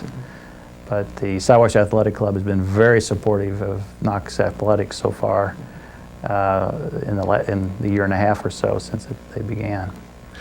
You know, one of the things that we wanted to make sure you had a chance to talk about, though, were some of the other activities at Knox. But, you know, the football game is a good opportunity to present that information. But what are some of the other exciting things going on at school now? Well, we're excited. This is the largest opening enrollment we've had since 1973. We have 1,150 students this fall. 390 of those students are freshmen, so we're very excited about that. Students are participating in more activities than they have in a lot of years.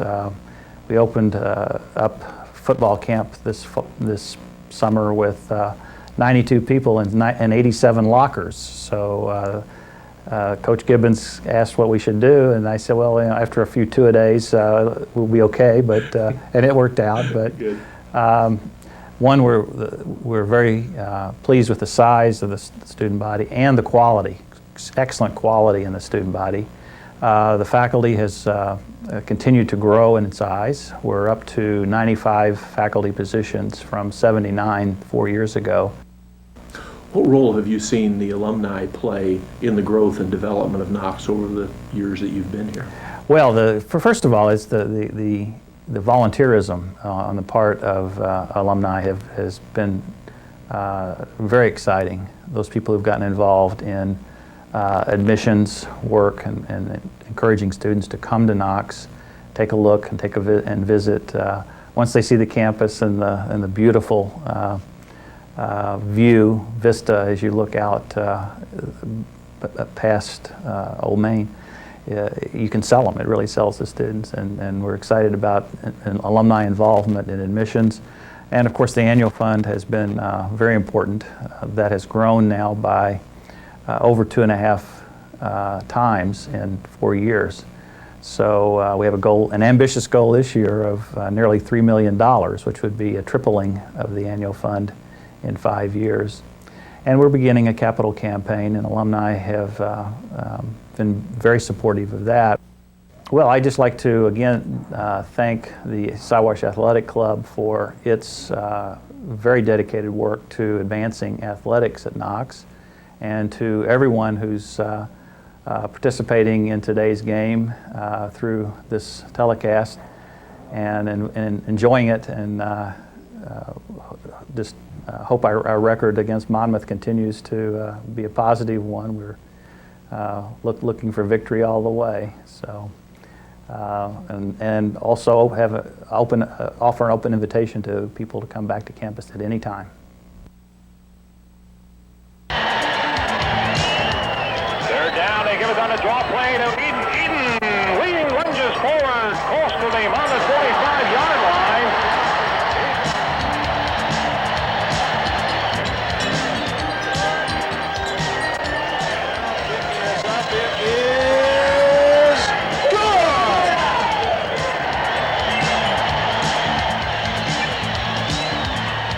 The throw sets up in the pocket. He's got Kurtzman coming across 35, across the 35 to the 37, first down. There's nothing quite like college football.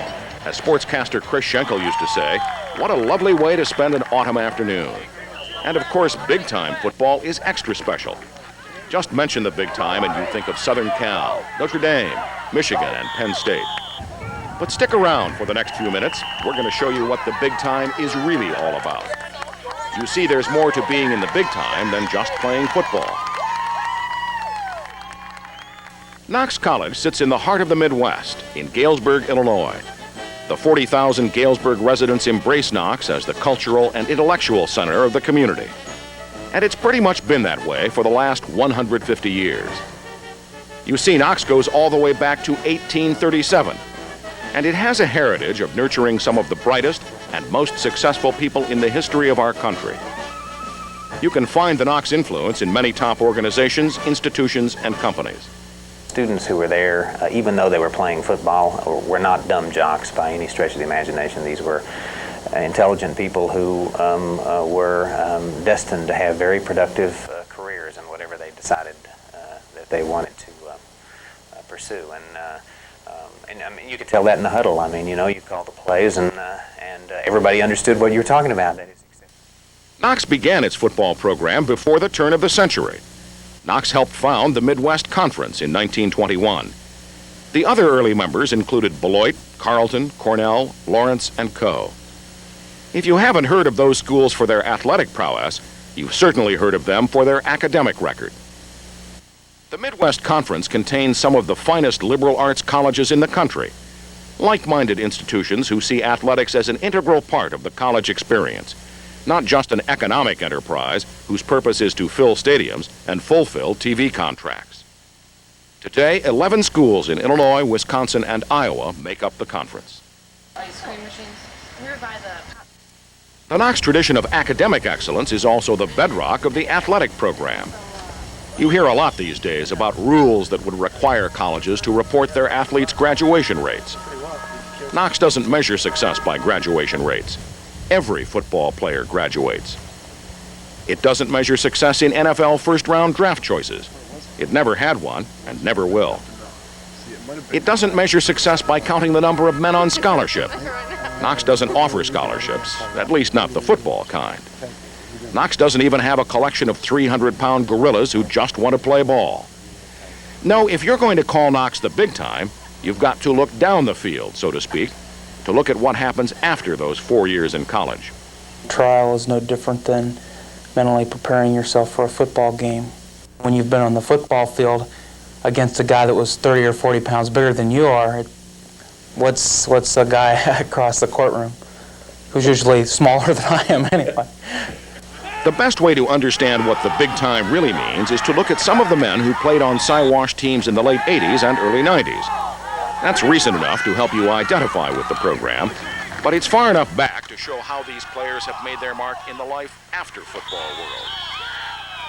When they wore the purple and gold, we referred to them as tackles, linebackers, and running backs. Today we refer to them as doctors, lawyers, and CPAs. Check out the 1987 roster. 3 MDs, 3 lawyers, 5 MBAs, 1 PhD, 3 masters, and 7 business executives. They did their graduate studies at such notable universities as Duke, Illinois, Michigan State, Wisconsin, Iowa, and Washington of St. Louis. Now that's a lineup. But wait a minute, these guys did not spend all of their time in the library. They could play.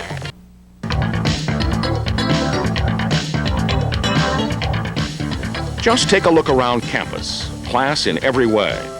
The brand new field house gives Knox athletes and the rest of the student body an indoor workout facility that would be the envy of many large universities.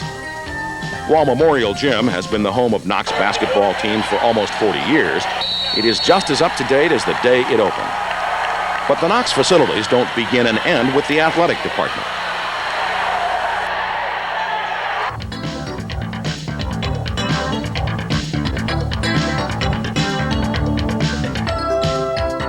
Campus landmarks include Old Main, the site of one of the Lincoln-Douglas debates, the Eleanor Abbott Ford Fine Arts Center, and the recently renovated Seymour Library, boasting several impressive nationally known collections. Knox has demonstrated a commitment to strength in both its athletic and academic programs. As Knox President John McCall put it, Knox College recognizes that excellence in athletics and excellence in academics complement each other. The crucial qualities of integrity, discipline, ambition, the courage to conquer adversity, to make mistakes, to take risks, are all qualities defining excellence in class and on the field.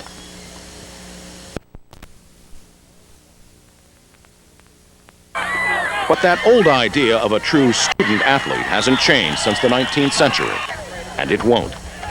You see, that's all part of playing in the big time. Come find out for yourself. Says here the soybeans your dad and I grow are a rich source of natural vitamin E, which has 36% greater potency than synthetic vitamin E. Yeah, Grandpa, that's part of my school project, all about soybeans and vitamin E. Look, first you and Dad plant the soybeans in the spring. Then in the fall you harvest them, and the trucks haul them to the processing plant. That's where the Archer Daniels Midland Company makes all sorts of things with soybeans, like vegetable oil, margarine, flour. And about 100 other things. Oh yeah, like vitamin E.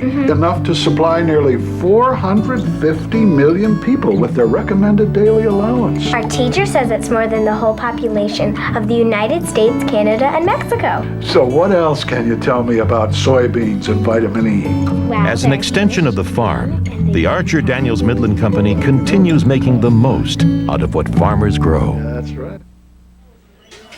Back in the Knox Bowl in Galesburg, Illinois, we are at halftime of the 108th playing of the Bronze Turkey game. The Prairie Fire leading the Fighting Scots 14-7, and Caden Bradar is down on the sidelines with Knox Athletic Director Harley Nosher. Brad, this man needs no introduction. Harley Nosher, head of the athletics department here at Knox for, seems like forever. Well, not quite forever, Kate, not quite forever. Now I'm going to take you back a little. 1960, the year you arrived at Knox College from the Big Ten.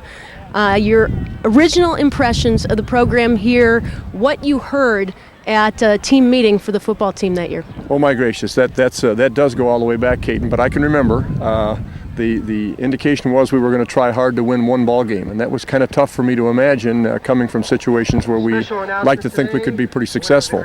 So yes, I remember that very well, and thank goodness we've done a little bit better than that over the years. From that time period to today, did you ever think that you would come full circle and find yourself in a game broadcast on national television? No, really didn't, and of course without the really incredible efforts of the Siwash Athletic Club, it never would have happened as far as the TV part is concerned, and we're very appreciative of that.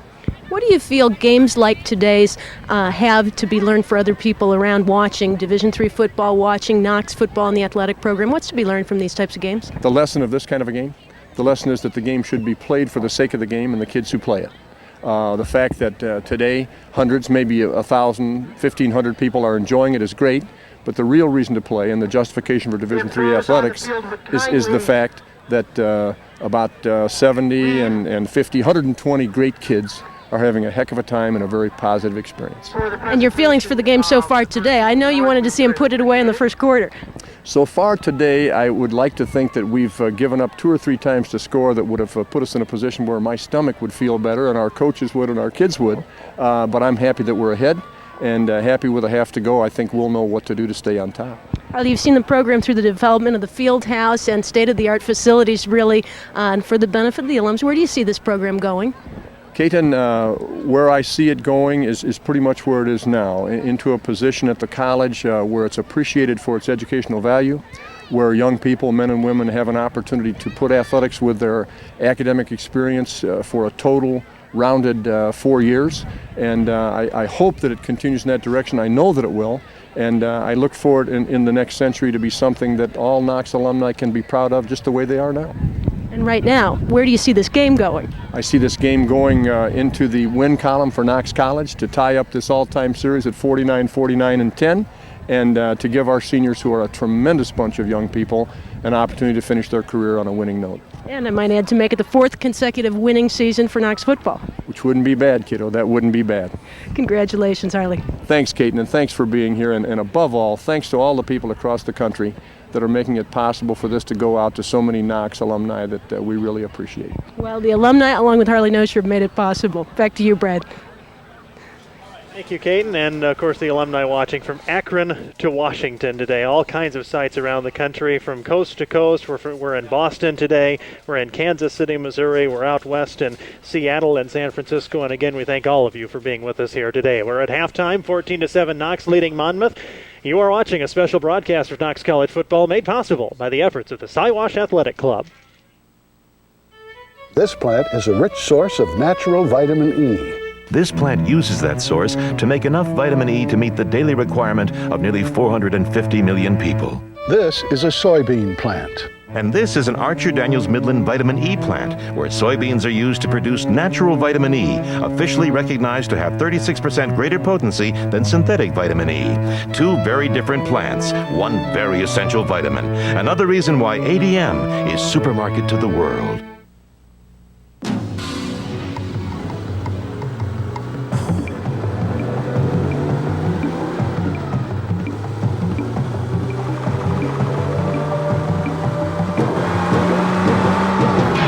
Sometimes, your day is filled with twists and turns. Handle it. Dunlop Tires.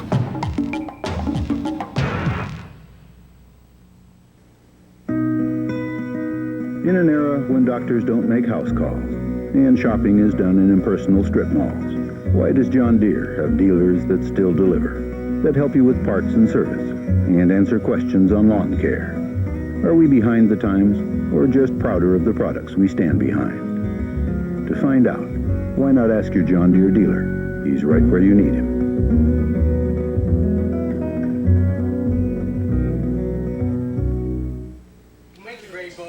Back in Galesburg, Illinois, I'm Brad Benowitz along with John Allison. Happy to be with you here on this special broadcast of Knox College football. We are at halftime of the 108th playing of the Bronze Turkey game. The Prairie Fire leading the Monmouth Fighting Scots 14-7 at halftime.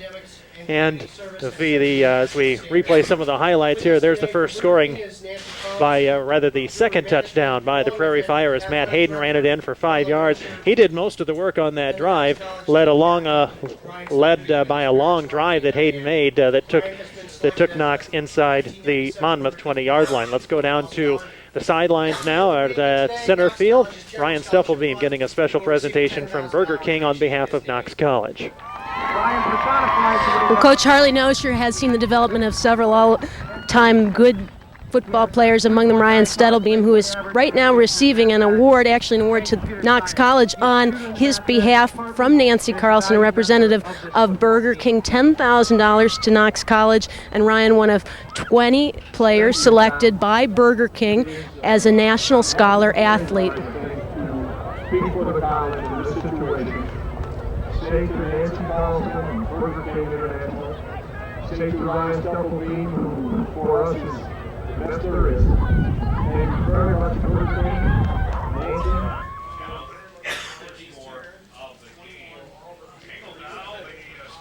And once again at halftime, Ryan Stuffelbeam getting the donation on behalf of Burger King to Knox College in the amount of $10,000. And our thanks to Caden Bradar for being down on the sideline, bringing that to us. Once again, we are at halftime at the Knox Bowl. We hope you're warm wherever you are. It's a cold day here with wind chill about 30 degrees. 14-7 is the halftime lead. The Knox Prairie Fire over the Monmouth Fighting Scots. We told you about the Matt Hayden touchdown, the 5-yard run that gave Knox the 2-touchdown lead. But Monmouth came right back and engineered a rather lengthy drive behind backup quarterback Josh Boyer. And here's how they were able to cut the lead in half as Boyer got lots of time. He had good protection on the drive, John, and just wide open as he found Andrew Tyra in the end zone. And it's amazing how when you give your quarterback time to find those guys, you give them enough time down there to run around, and they'll get open eventually. Yeah, receivers will get themselves open if you give your quarterback enough protection. And there might have been a breakdown on that play because he was pretty well wide open. And that was a great drive, and that really put him back in the ball game. And they had a little momentum going there for a while, and then they had the ball back toward the end of the half and made, again, a couple of mistakes that took them out of that drive. But Monmouth gets the ball coming out, and Knox needs to play some defense coming out at halftime. Taking a look at some of the halftime stats as the Prairie Fire lead at 14-7. First downs on behalf of the Fighting Scots. Actually, more first downs than Knox in the first half, 7-6. But look at the rushing yardage. Knox really dominated the game on the ground, almost a 2-1 advantage, 125-67, and total yards there with the advantage too. And maybe one of the key stats there, John, is the 3 turnovers. Knox was able to convert it into only 1 touchdown, but the fact that they were able to keep that Monmouth defense on the field for so long in that first quarter, and then to come right back, and the 1 turnover that Knox made, of course, allowed Monmouth to keep the ball significantly in the second quarter. And as you said earlier, really a game of 2 quarters right now. Right, and of course, Knox did have another turnover too that I think they've forgotten about, that interception in the end zone on the fade pattern. That was on the ball on the 10-yard line right there. So I think, Knox needs to look at this, the first half as, like you say, a battle of the 2 quarters, but really had an opportunity early to put a couple more on the board. And like I say, they've got to come out and play some defense, try to get the ball back. Well, Monmouth had the ball last going into halftime, but wasn't able to punch it into the end zone, as really they just kind of ran out of time. But they will get the ball starting off here in the third quarter as well. And maybe even more importantly, they'll have the win with them in the fourth quarter. So, John, do you really see any momentum loss going into the locker room, even though they didn't get it into the end zone? No, I really don't. I think, both coaches had to go in and have some positive things to say to their clubs as they went in. So I think coming out, Monmouth is obviously going to be positive from the standpoint that they were able to move the ball there in the second quarter, and Knox has got to be confident in the fact that last drive they were able to keep them out of the end zone and really not give them even a first down. And Monmouth turning the ball over 3 times in the first half and only down by a touchdown. The return taken at the 15-yard line, and look at the running room for John Vikey as he takes it up close to the 40-yard line, a 25-yard return to start off the second half. And look at the momentum start off right here in the third quarter after a good return to take, let's see where they spot the ball, actually back at the just across the Fighting Scots 37-yard line. So decent field position as we start off the second half. Blake Eli making the tackle to bring that drive to an end. Just 10 seconds gone in the third quarter. Monmouth trying to tie this game up. Knox with a 14-7 lead after scoring the first 2 touchdowns. Monmouth scored last on that touchdown pass we showed you from Josh Boyer, who's still in the game, the second quarterback on the option keeper now. Running room across the right side up to the 50-yard line, first down territory, into Knox territory at about the 48-yard line. So Boyer showing some running ability as he got a big opening across the right side before Josh Fordyce finally came in to make the tackle. Yeah, that completely fooled them. They didn't realize that Josh still had the ball. Again, that's the option. It causes you problems because you've got to play assignment football. Whoever has the quarterback has got to get the quarterback. You can't assume that somebody else has the ball. You've got to tackle your responsibility. And as we said in the the pregame show, actually, that the option game has caused the Knox defense some problems this year, starting back with the Lawrence game in the 4th game of the season, which the Prairie Fire lost. Here's the option again, a pitch into the backfield to Turnquist. Not a lot of running room, but he avoids a couple tackles and turns it into a gain of 1 on first down. So he just continued to run before Matt Hannum came over to finish him off. That play might have gotten a little more yards. The pitch was a little bit behind him. He had to turn back behind him and catch the ball, but still made something positive out of it. John, with you, we talked in the pregame show about what a family game it is for you, with your whole family coming to Notch and your brother Bill being an assistant coach on the sidelines, your nephew Reed. How about Kelly Kane? His son Sean is in his first year as an assistant coach on the Monmouth sidelines. That's right, and of course I worked for Kelly for a number of years and coached his son Sean, and I'm coaching his son Casey right now. So yeah, it is. It's kind of a fun experience for me because I've got feelings for both sides. Nathan Johnson takes the handoff for a gain of a couple as he takes it across the Knox 45-yard line before C.J. Tracy comes over to make the tackle. A gain of a couple. It's 3rd and 7 now for the Fighting Scots as we have played a minute and a half here in the second half and a 14-7 Knox lead. A lot of the last quarter and now into this quarter really it seems to have been played on the Knox side of the field. That's right. 2 men in the slot, one wide out to the near side is the receiver Tyra, and all kinds of pressure on the quarterback Boyer as 3 purple jerseys come crashing across. I think he might have hurt his leg too. And the officials, he came down real strange. Yep, he's hurt. Kind of got bent up underneath him. Ryan Kennedy, one of the men to make the initial hit. Josh Fordyce also there. There's initial pressure right from the start of this play. Yeah, and there's his the legs. hit from Kennedy, and back he goes, and he just sort of leg gets tucked down. up underneath him, and oh boy, yeah. And it really could be either leg by the looks of I that. think it might be the leg that's tucked underneath him, to be quite honest. And you hate to say, but it looks like you wouldn't be surprised if it was a broken leg on that play. It comes at the 12:55 mark of the third quarter, and Knox with a 14-7 lead. And the game situation is now a punting situation for the Fighting Scots back in Monmouth territory at the 47-yard line. We'll take a timeout here. You are watching a special broadcast of Knox College football made possible by the efforts of the Siwash Athletic Club. Says here the soybeans your dad and I grow are a rich source of natural vitamin E, which has 36% greater potency than synthetic vitamin E. Yeah, Grandpa, that's part of my school project, all about soybeans and vitamin E. Look, first you and Dad plant the soybeans in the spring. Then in the fall, you harvest them, and the trucks haul them to the processing plant. That's where the Archer Daniels Midland Company makes all sorts of things with soybeans, like vegetable oil, margarine, flour. And about 100 other things. Oh, yeah, like vitamin E, enough to supply nearly 450 million people with their recommended daily allowance. Our teacher says it's more than the whole population of the United States, Canada, and Mexico. So what else can you tell me about soybeans and vitamin E? As an extension of the farm, the Archer Daniels Midland Company continues making the most out of what farmers grow. Yeah, that's right.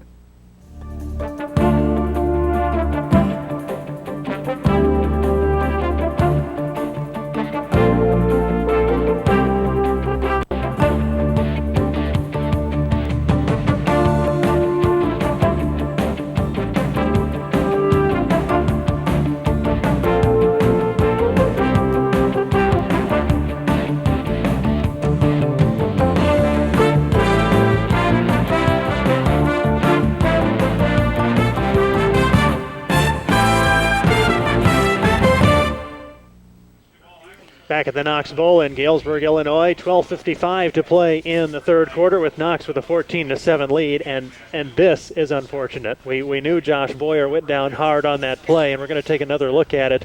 And it looks like you pointed out, John, that leg that went behind him once the Prairie Fire comes through with the initial hit.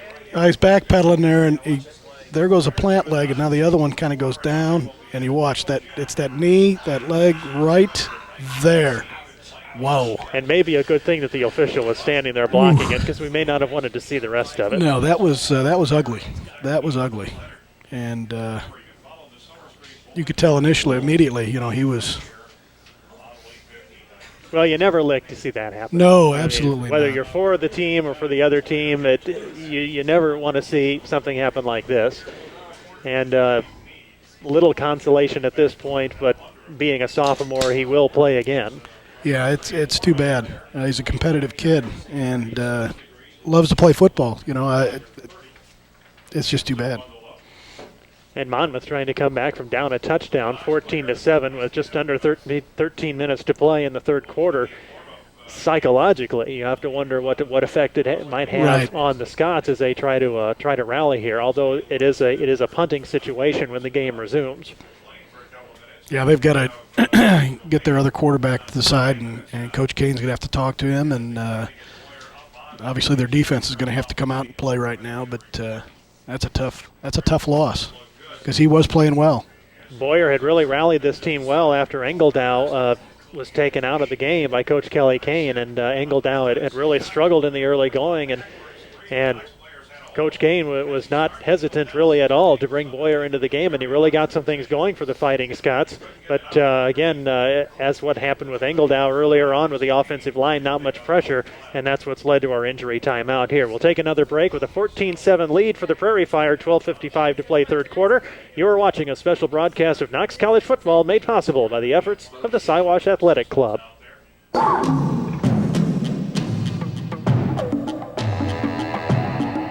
Sometimes life is an uphill battle.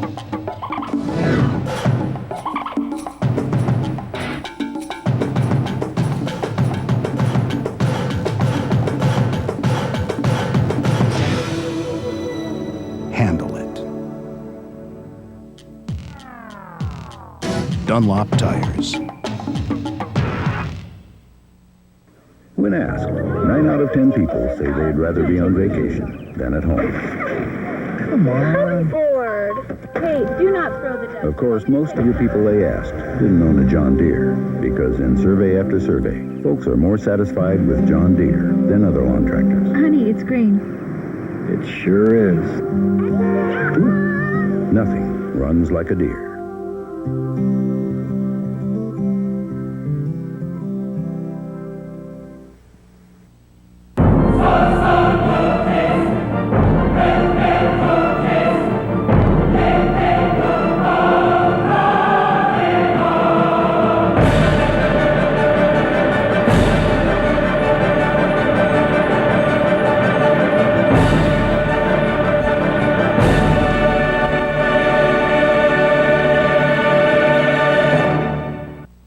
Back in the Knox Bowl in Galesburg, 12:55 to play third quarter. 14-7 is the Knox lead, and the trainers and paramedics still down on the field working on Josh Boyer. They have him covered up now, trying to keep him warm on the stretcher as they look to be taking him off the field any moment now. And the word from the sidelines we get is a possible hip dislocation. That's got to hurt. And especially on a day like this. And now when you look at the game aspect of it, as now they're getting Monmouth backup quarterback Josh Boyer off the field, and really the crowd now just beginning to applaud. Everybody really kind of in a sort of a stunned silence as they watch them work on the sophomore quarterback down there. They'll get him off the field, and a lot of the players out there on a cold day like this, John, with a wind chill of 30 degrees, we saw them during the interim there hopping up and down and trying to stay warm, and you really hope that just standing around like they did doesn't lead to like a hamstring pull or something like That's that. right. Because it's easy to happen on a day like this. Yeah, you got to keep moving around.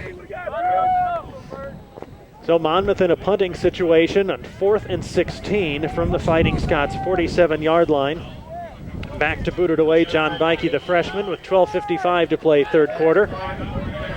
And 2 men back to receive for the Prairie Fire. Ben Van Blera, number 25, and Drew Sherman. Almost blocked as the punt sails out of bounds inside inside the 30-yard line.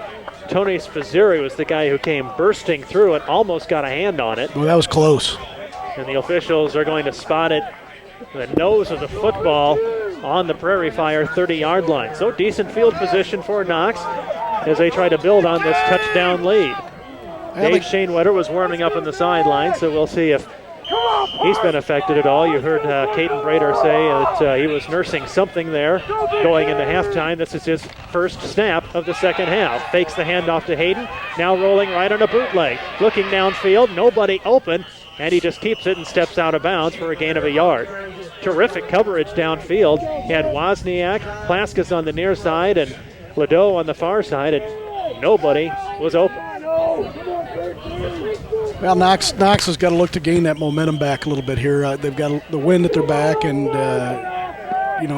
a good defensive play or a good defensive series. They've got to come out now and try to get some positive things going on offense. Both teams playing for a great deal of pride. Knox playing for a winning season for the third straight year and trying to gain the Bronze Turkey for the third straight year. I formation. Here's the handoff to Hayden. Bounces off a tackle at the line of scrimmage. Running room across the left side. Up to the 50-yard line and then tackled there. And down he goes. And Hayden, after initially bouncing off the line of scrimmage, it was Jim Hardesty who finally came over and made the tackle at the Monmouth 49-yard line. Hayden just like a rubber ball off the defensive line, and out he came to the near side. Here's another look at it. He's so good at just stepping up. He reads this. Nothing's there. Just take it outside.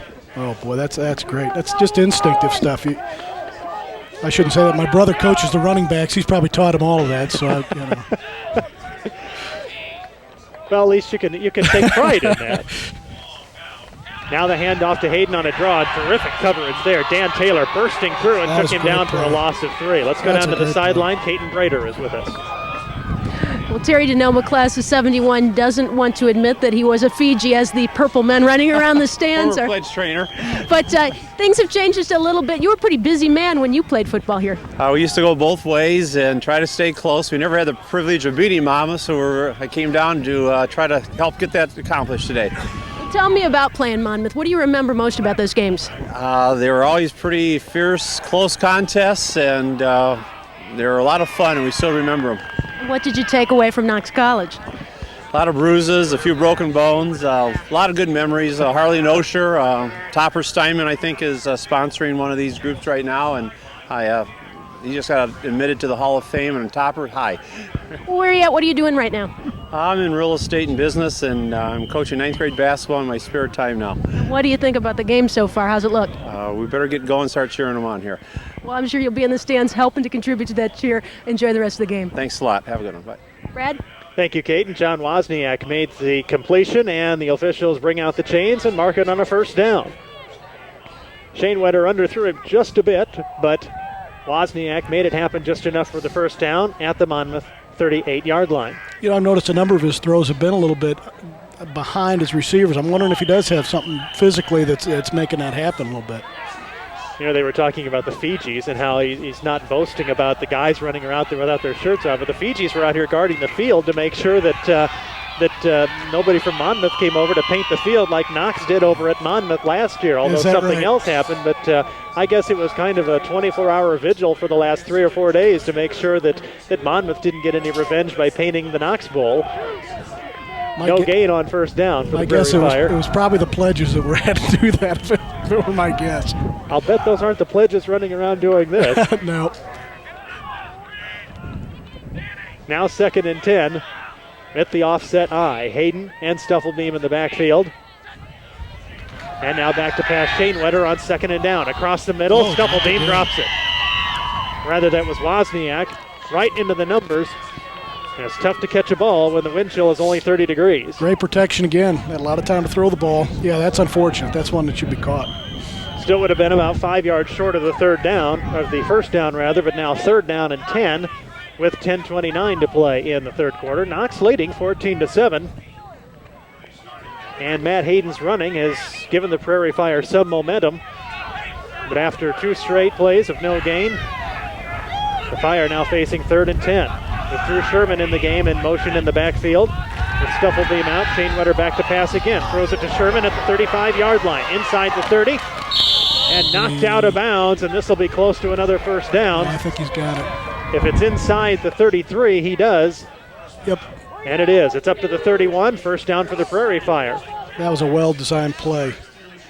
Just float him out of the back. Yes, very good. Good throw. Sherman split out into the flat. Nathan Johnson, the guy who came over and make the tackle, rather R.J. Haynes. And now first down for the Prairie Fire. Well, we saw Monmouth make all the third down conversions on the scoring drive back in the second quarter. Now Knox converts. Well, and it's a confidence builder to get those third down conversions. Especially on third and 10. An initial hit at the line of scrimmage, then Sherman kept on his feet. You could hear the helmets clash, and Sherman still managed to pick up 2. Here we go again. We approach the 10-minute mark of the of the third quarter, that was rather. A good play. Good defensive play. Sometimes you wonder how those guys are even able to stay on their feet when they get hit like that. Now second and we'll call it 8 as Knox sends 3 wideouts to the far side. Hayden is the lone tailback with Ladeau split to the near side. Shane Weather looks to the far side and through the hands of Wozniak just short of the first down marker and almost picked off as Nate Bookholder came over and just about had it. And Wozniak's had a tough day today. Yeah, he has. I can't compliment the offensive line enough, though. They've done a great job of protecting today. 9:39 to play third quarter, and now here's Knox again, second straight time, third and long. It'll be decision time, too, if they don't get this first down here, whether you go or whether you try to kick. And it would be about a 42-yarder, which is within Chris Warwick's range, and it's with the wind. But let's see what they do on 3rd and 9. Good protection again for Shane Wetter, and he overthrows Wozniak at the 5-yard line. Wozniak made a dive for it, but Shane Wetter just led him a little too much, and now here it is, as you said, John, decision time on 4th and 9. Again, drops back. Hayden gave a terrific block right at the line. That gave Shane Wetter a little extra time. Pretty good time, but he had a body in his face. I saw that. Now they're going for it. Prairie Fire huddling up on 4th and 9. And 2 wideouts to the far side this time, Plaskis and Ladeau. 2 wideouts to the near side, or Plaskis and Wozniak rather, with Shane Wetter in the shotgun. And a pitch forward to Hayden, bobbles the ball, it's on the ground, and the officials rule an incomplete pass.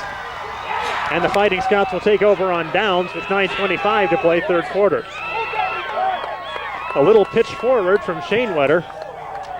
Hayden juggled, couldn't control, and the officials rule it an incomplete pass, and Monmouth takes over. As soon as it's dropped, the timing goes off, and you allow the defense to catch up with it.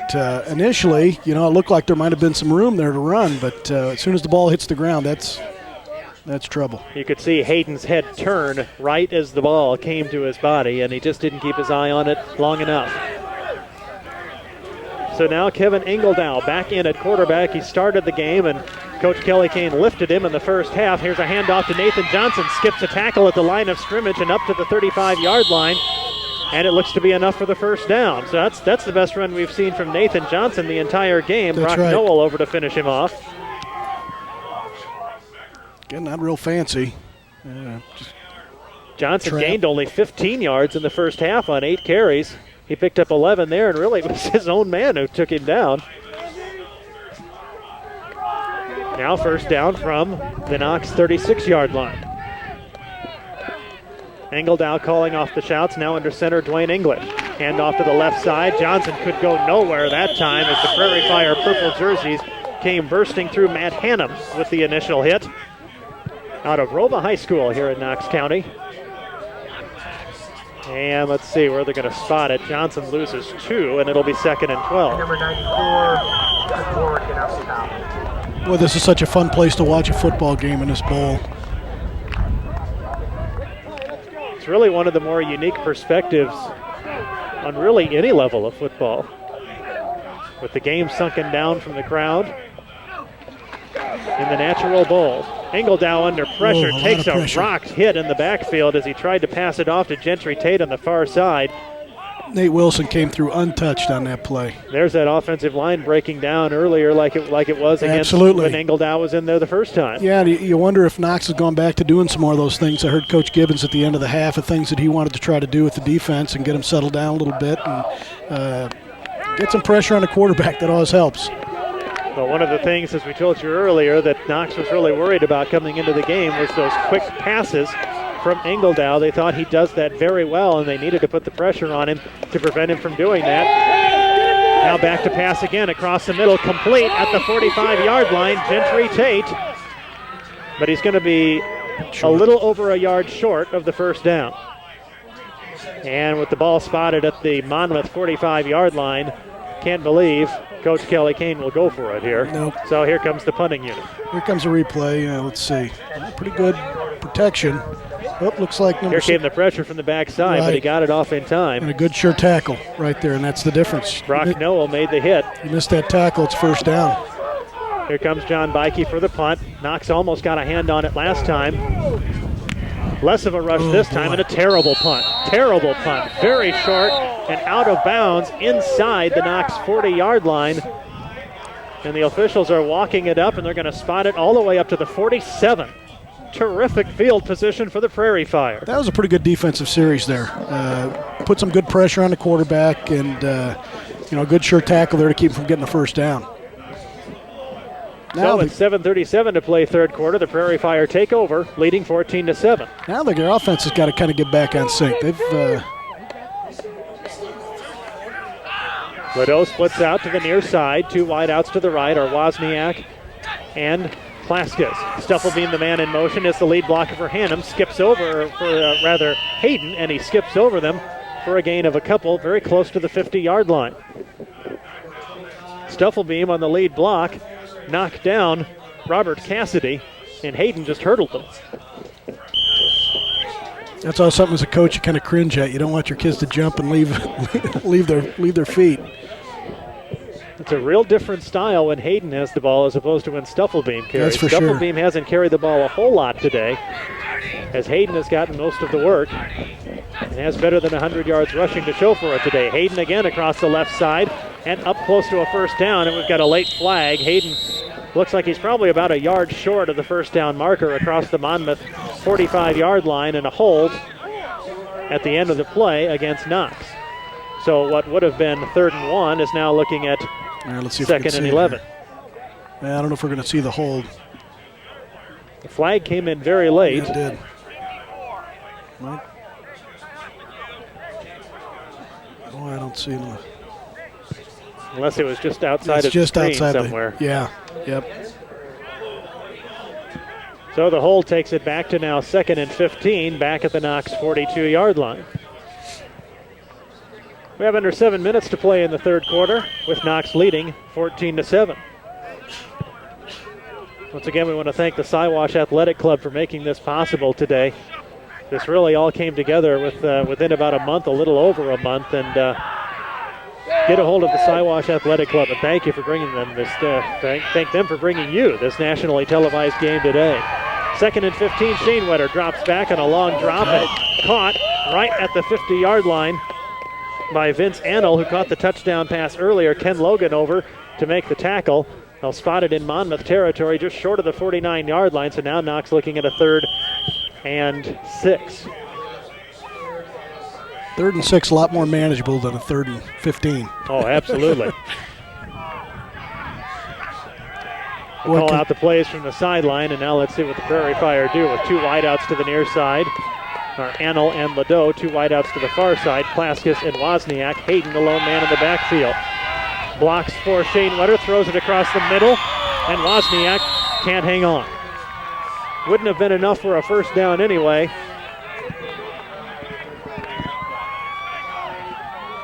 And now the Prairie Fire will give it up on downs. Shane Wetter got a lot of time again. He's had terrific time all game long.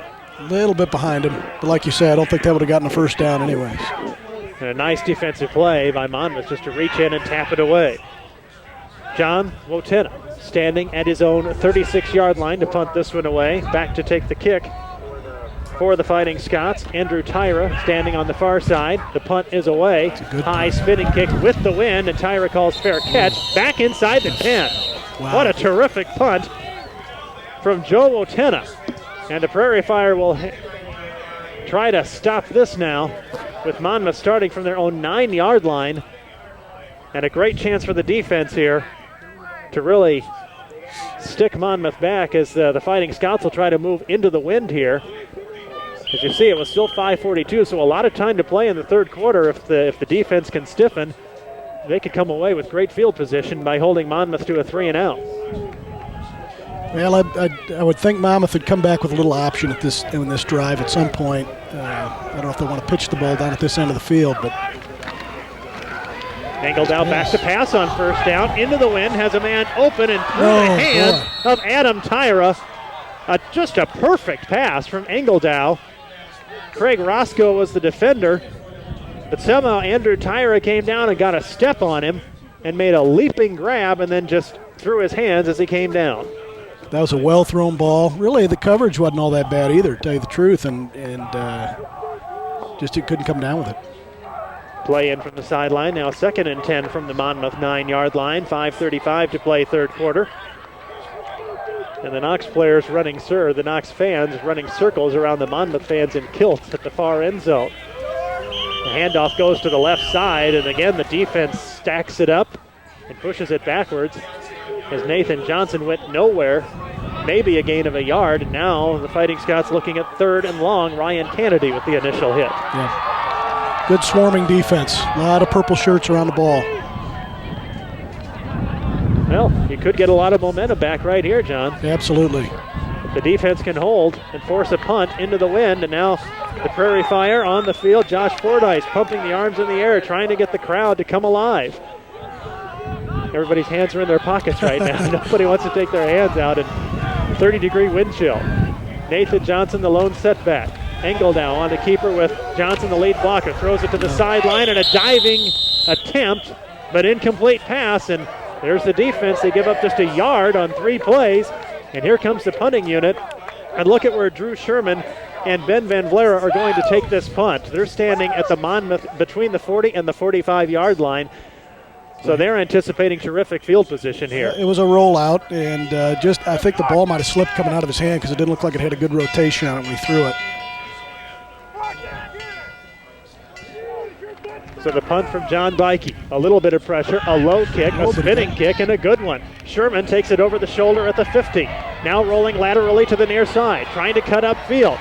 Up to the 40-yard line and steps out of bounds between the 35 and the 40-yard line. Let's go down to the sidelines with Caden Brader. Professor Gary Francois has seen a lot of football games at Knox College. I understand there's only one person in the staff that's been here longer than you. One person on the faculty, yes, Harley Nosher.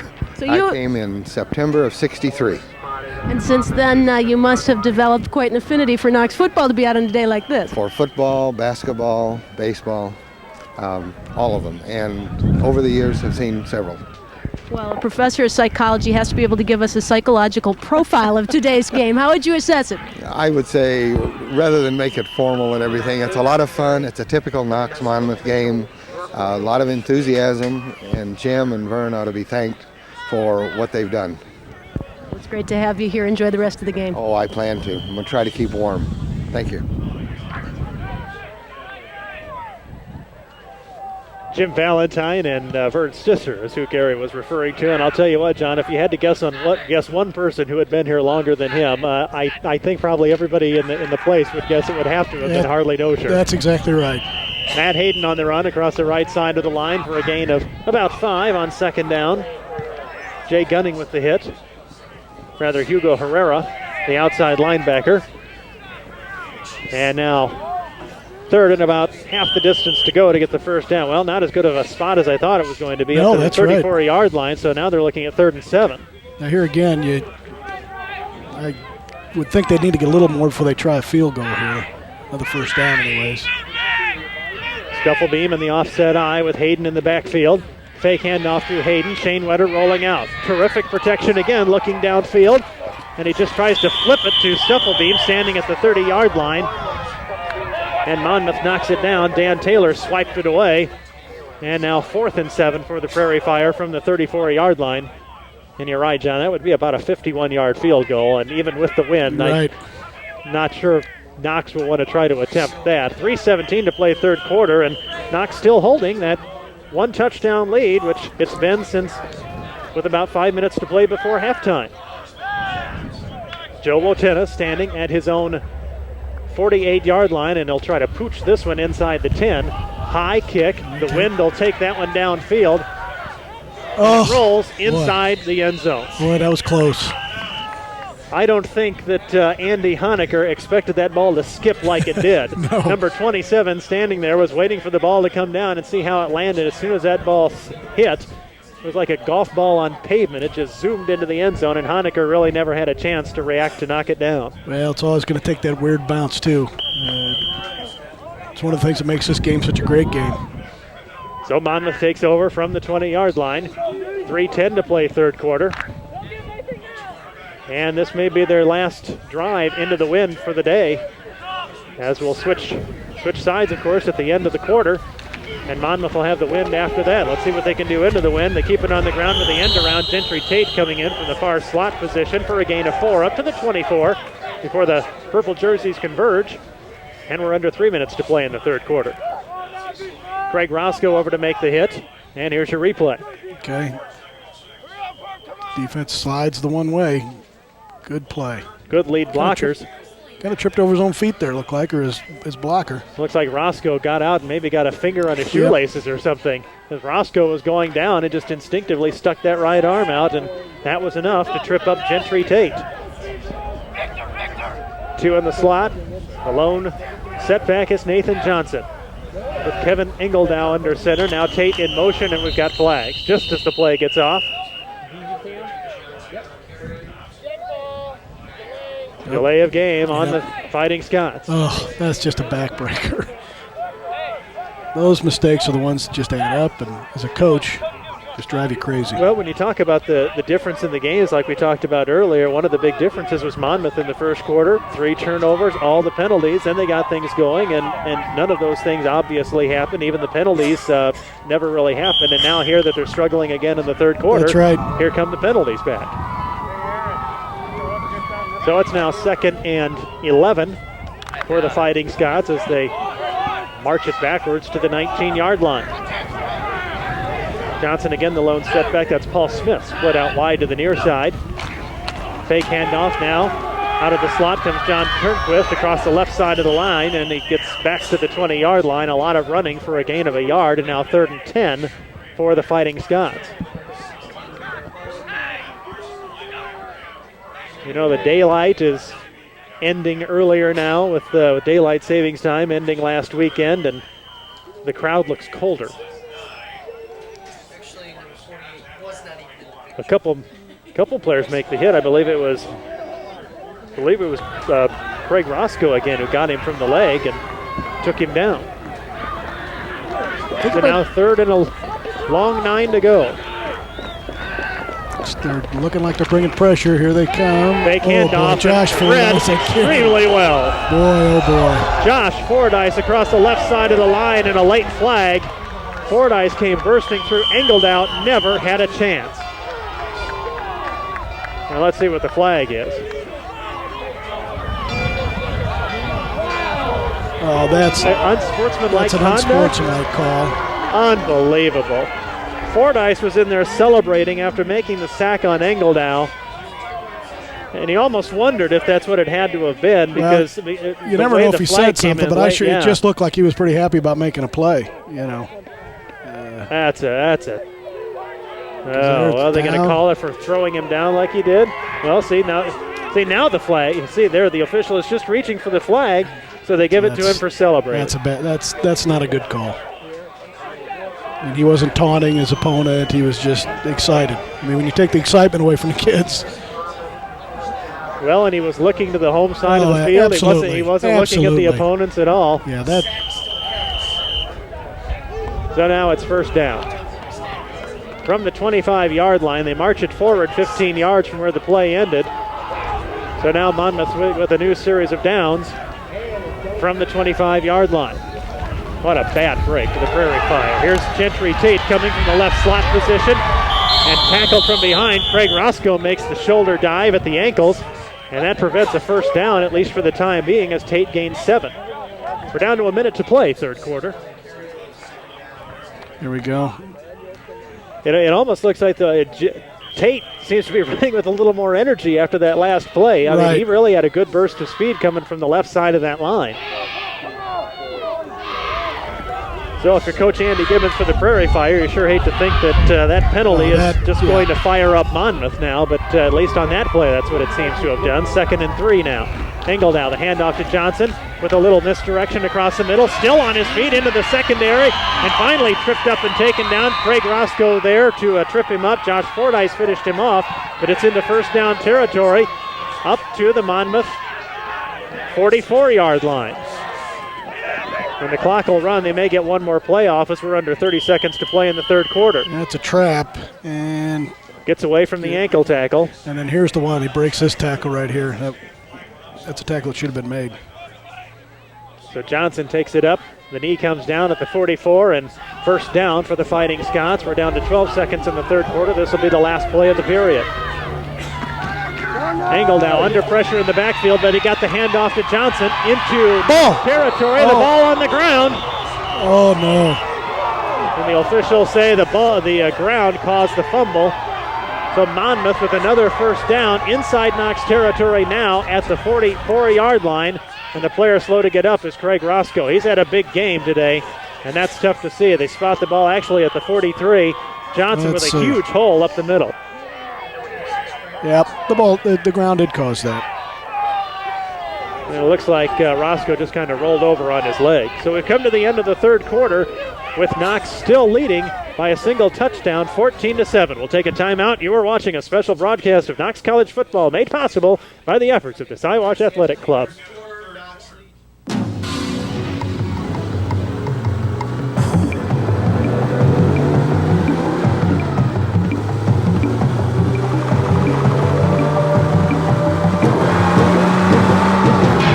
Sometimes your day is filled with twists and turns.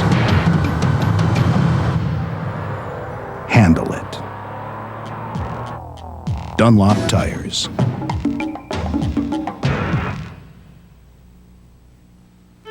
This plant is a rich source of natural vitamin E. This plant uses that source to make enough vitamin E to meet the daily requirement of nearly 450 million people. This is a soybean plant. And this is an Archer Daniels Midland vitamin E plant, where soybeans are used to produce natural vitamin E, officially recognized to have 36% greater potency than synthetic vitamin E. Two very different plants, one very essential vitamin. Another reason why ADM is supermarket to the world. Kanikchak. Chiku mauk. Kanikchak hituk. The people of the frozen north have over 30 different ways to describe snow. Luckily, we found 2 words that handle them all. John Deere. Ask your John Deere dealer about our full line of snowblowers now.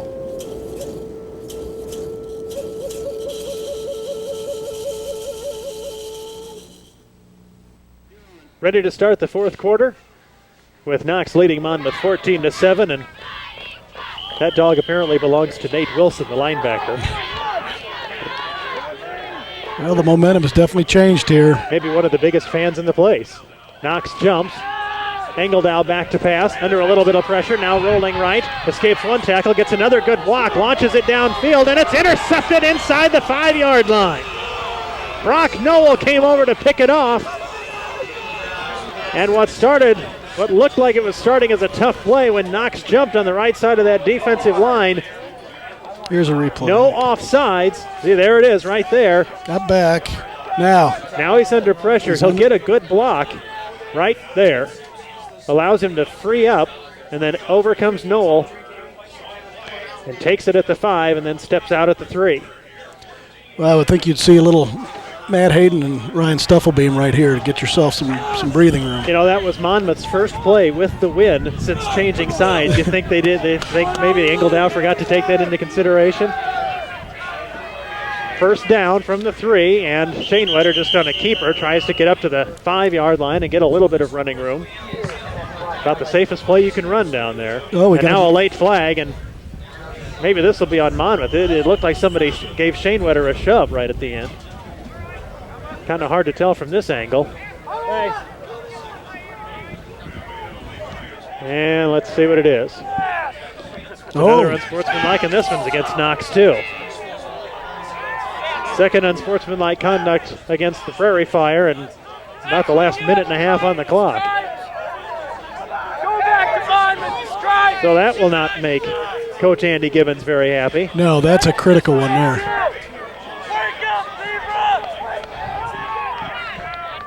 So the ball half the distance back to the goal line. Yep. So the actual yardage amount of the penalty doesn't hurt, but the loss of down certainly does. It's 2nd and 11 now. Matt Hayden lined up at the tailback position is about 4 yards deep in the end zone. He'll take the handoff across the right side, tries to squirm his way across the line, and looks to get across the 5. Hugo Herrera with the tackle. We are just underway in the 4th quarter. We've been at 14-7 for a long time. The Knox Prairie Fire scored the first 2 of the game on a touchdown pass back in the 1st quarter from Shane Wetter to Vince Arnold, and Matt Hayden ran one in for 5 yards to make it 14-0. The backup quarterback Josh Boyer rallied the Fighting Scots with about 5 minutes to go before halftime on a touchdown pass to a wide-open Andrew Tyra, and that's where we've been ever since. Shane Wetter on a fade down the sidelines to Ladeau and through his hands at the 32.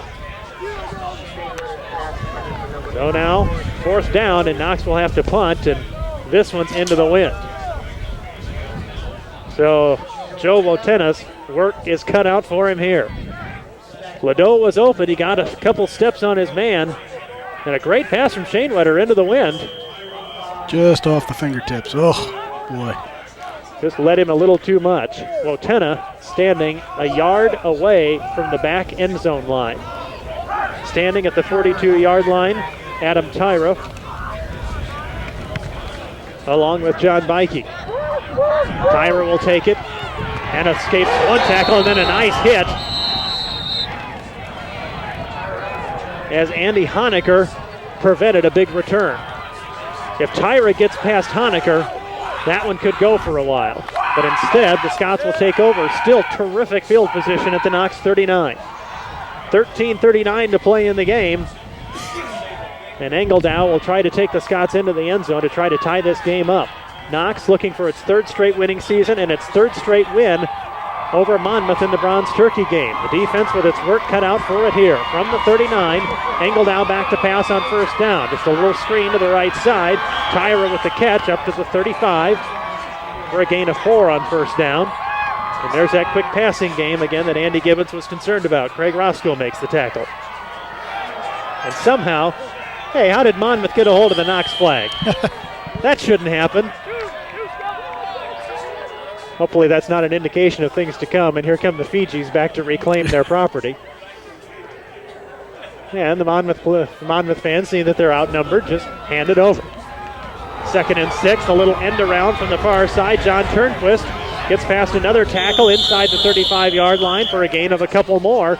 And now on a 3rd and 4, John O'Neill with the tackle, coming out of the cornerback spot. And the clock continues to run. Monmouth they seem to think they found something outside. I think they're really a lot of things coming back and trying to get outside. Could have gone for even more, except it looked like Turnquist just got a little ahead of his blocker. That's right.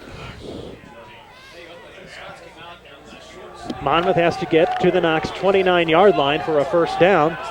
The ball spotted between the 32 and the 33. 2 in the slot. The lone setback is Nathan Johnson. Johnson with the handoff straight up the middle, and that went nowhere. Knox read it beautifully and took Johnson down for a loss. And a guy who we expected to be one of the key players for the Fighting Scots today has had a tough day on the ground. Josh Fordyce and Ryan Kennedy with the stop. Had a couple of nice carries in that last drive, but yeah, you're right. It's been a long afternoon for him. The ball at the 35-yard line, and now Monmouth in a punting situation.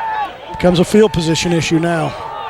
John Bikey standing back, well, right about the midfield stripe.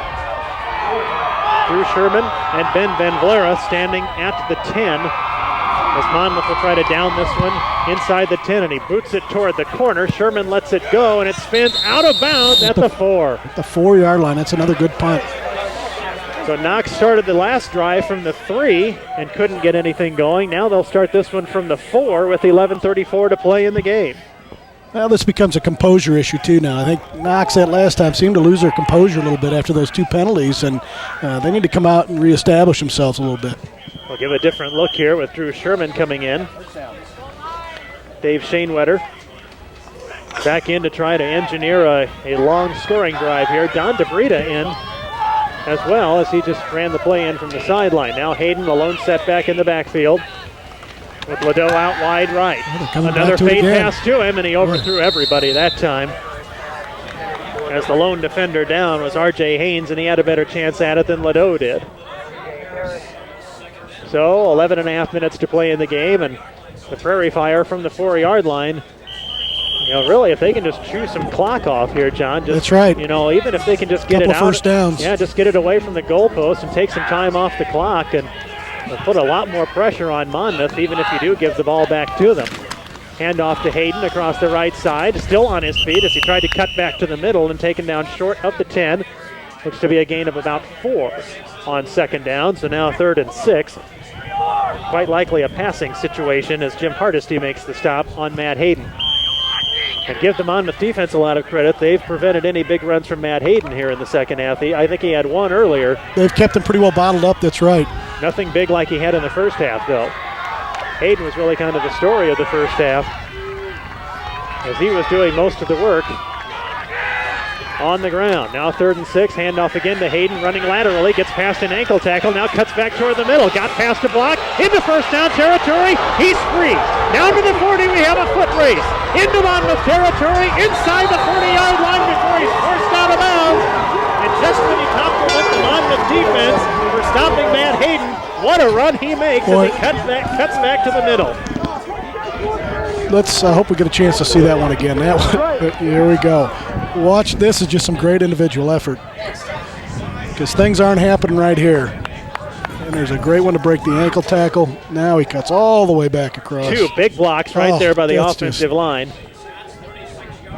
And then it's a foot race. And finally taken down as R.J. Haynes comes over to force him out. And the Prairie Fire have it at the Monmouth 36-yard line. I formation, Stufflebeam, the lone man up front. Drew Sherman in at tailback as Hayden's getting a breather here, and Sherman across the left side of the line picks up close to 3 on first down. A well-deserved breather. Could be the play that if the Prairie Fire can hang on and win this one now, we may look back at that play right there, John. That's right. Big players make big plays at times that it's needed. Sean Dwyer from the inside linebacker spot came over to stop Sherman on that first carry. Dwyer, a guy we weren't even sure was going to play today, but being a senior, he wasn't about to miss this Knox-Monmouth game. He's been nursing a bum ankle and apparently hadn't practiced all week long. Sherman again across the left side, and Sherman's another guy, a very similar runner to Hayden. Sherman just a sophomore, and I'll tell you, when you can take Hayden out and come back with a guy who runs so much like him, that's a tremendous advantage. You don't lose much. Matt Russell with the hit. Well, and the thing that's going to help him is he's been around this Matt Hayden for 2 years.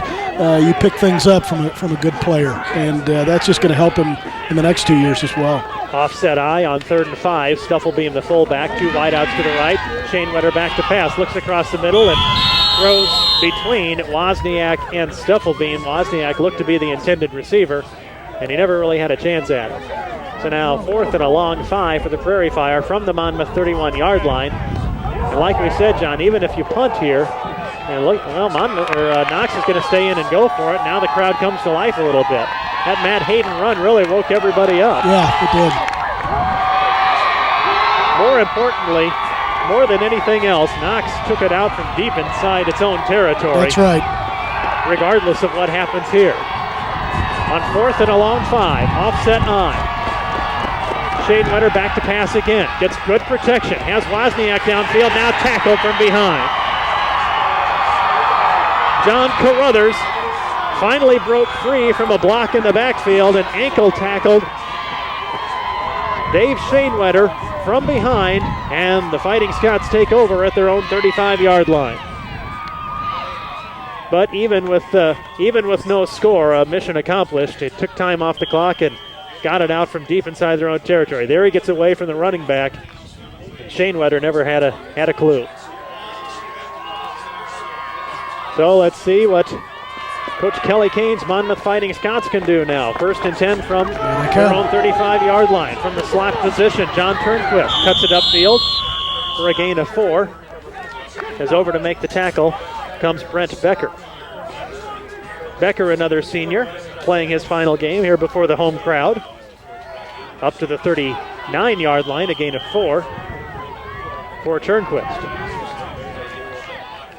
Monmouth has really gone to those slot positions a lot today, John. That's right. We really thought maybe Nathan Johnson would get a lot more carries, but the Knox defense is keyed so well on Johnson that maybe it's freed up a lot more for Turnquist and Tate coming out of the slot spots. That's Tate in motion. They hand off. No, Engel down on a keeper. Now pitches to Tate into the backfield. 1st down into Knox territory inside the 50 and pushed out of bounds. Charlie Vineyard got a hand on him, and the officials spot the ball inside Knox territory at the 46-yard line.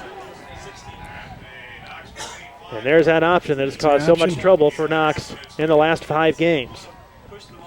And this guy does a great job. He does a great job running the ball. Really, if he's able to keep his balance, could have gone farther. Tate has had a big game on the ground for Monmouth. He's only a sophomore. In fact, Monmouth starts 6 sophomores on offense. Hand off to Johnson, straight up the middle it goes, up to the Knox 41-yard line for a gain of about 5. Nate Wilson on the tackle out of Dunlap, the defensive player of the week in the Midwest Conference last week. As Knox got down early up at Coe and fell behind 21-0 in about the first 8 minutes, and then the defense shut the Coe-Hawks down the rest of the way, but the offense couldn't rally, and Knox fell 21-14 in a game that Andy Gibbons said was just about the best game the defense has played all year long, despite that start. Now 2nd and 5. Hand off to Tate coming in out of the slot. Again, big running room into the secondary, into 1st down territory, down to the 30-yard line. Craig Roscoe with the tackle. Well, Knox is Tate really becoming the big star for Monmouth here in the 4th quarter. Well, Knox's defense, as we were talking about Monmouth in the first half, Knox's defense has been on the field a long time this half. And just like Knox moved it out of the shadow of its own goalpost on that big Matt Hayden run, now here it comes. Right back toward the end zone again. Monmouth to the 30-yard line. And on the move. Hand off to Tate again. And tackled that time, and a good pursuit by Josh Fordyce as he came bursting through the right side of the defensive line. Just ran right over the left side of the Monmouth offensive line and wrapped up Tate from the ankles. And it looks like he lost a couple feet. Yeah, that was a great defensive play there. We are past the midpoint of the 4th quarter. Knox still clinging to a single touchdown lead, 14-7. And this is exactly the kind of game Monmouth needed to have a chance to win. Having scored 17 points just once this season, that was its season high. Handoff to the left side, and nowhere to go for Nathan Johnson. Let's go to the sidelines. Caton Bradar.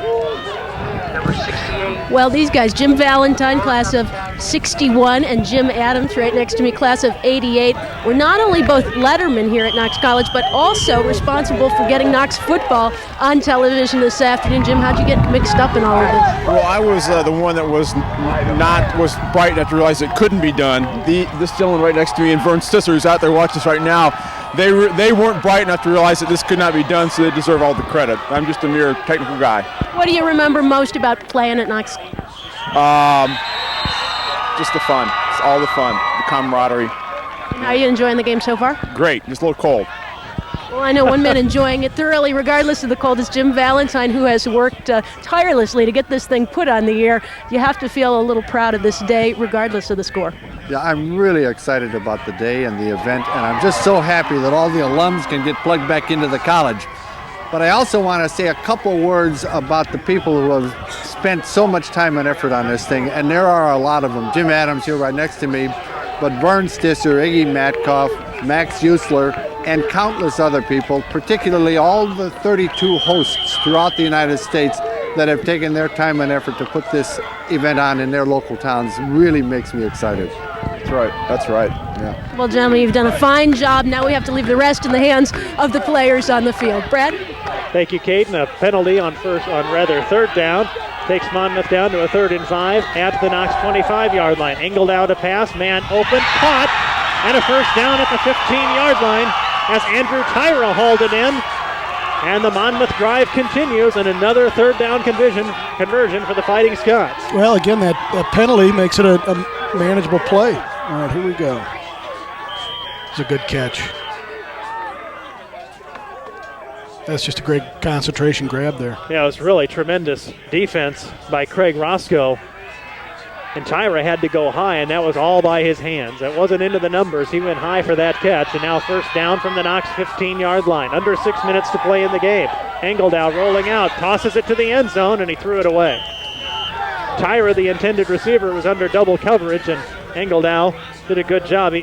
The nice thing about the way he threw that, John, was that if anybody was going to catch it, it was going to be his man. Otherwise, that was it. Or a kid sitting on the side of the bowl. Yeah. 5:53 to play in the game. Still 14-7 in favor of the Prairie Fire.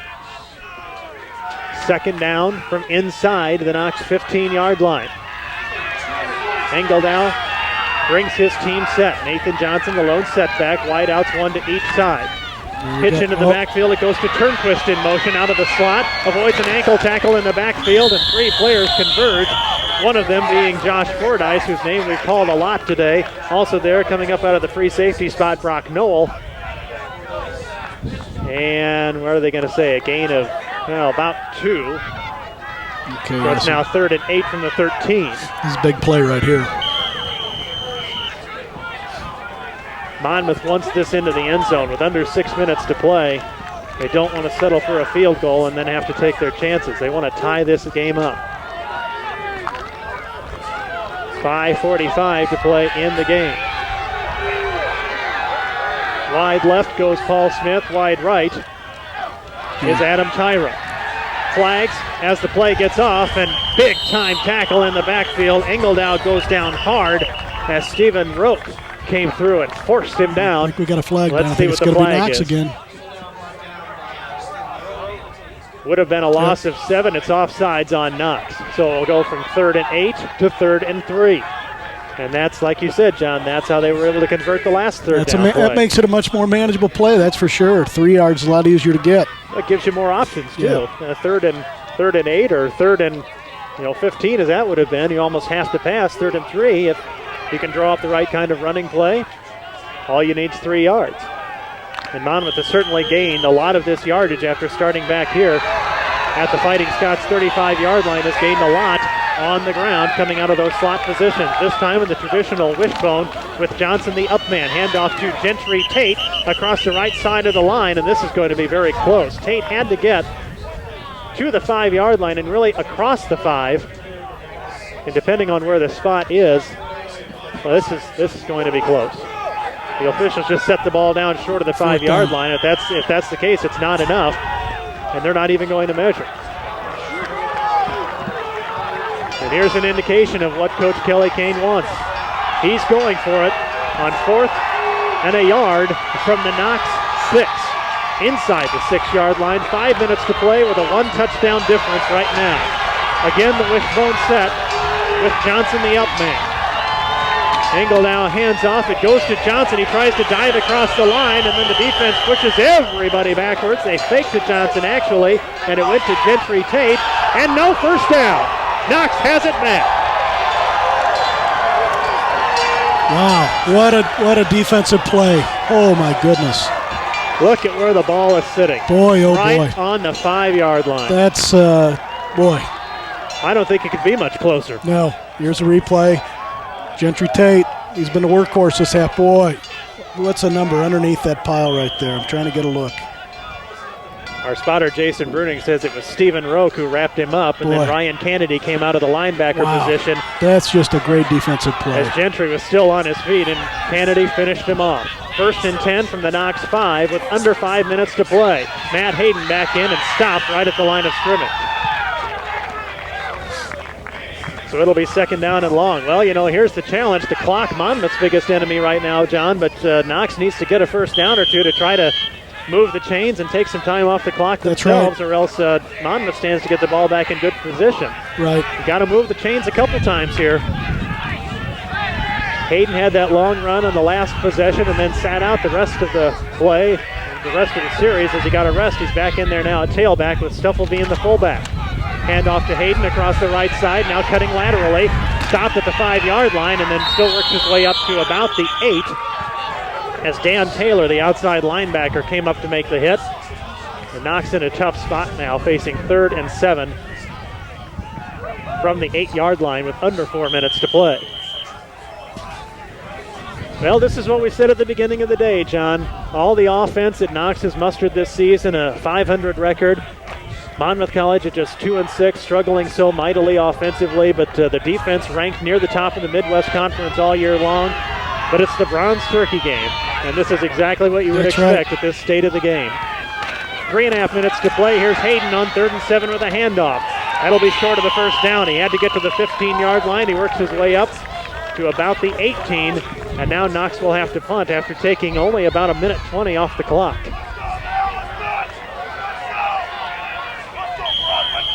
Well, we haven't seen Monmouth put the rush on the punt all day. You almost wonder if Coach Kelly Kane will give it a try here and try to make a big play. You know, at some point, yeah. Wotena standing a yard deep in the end zone. Back to take the kick. Andrew Tyra.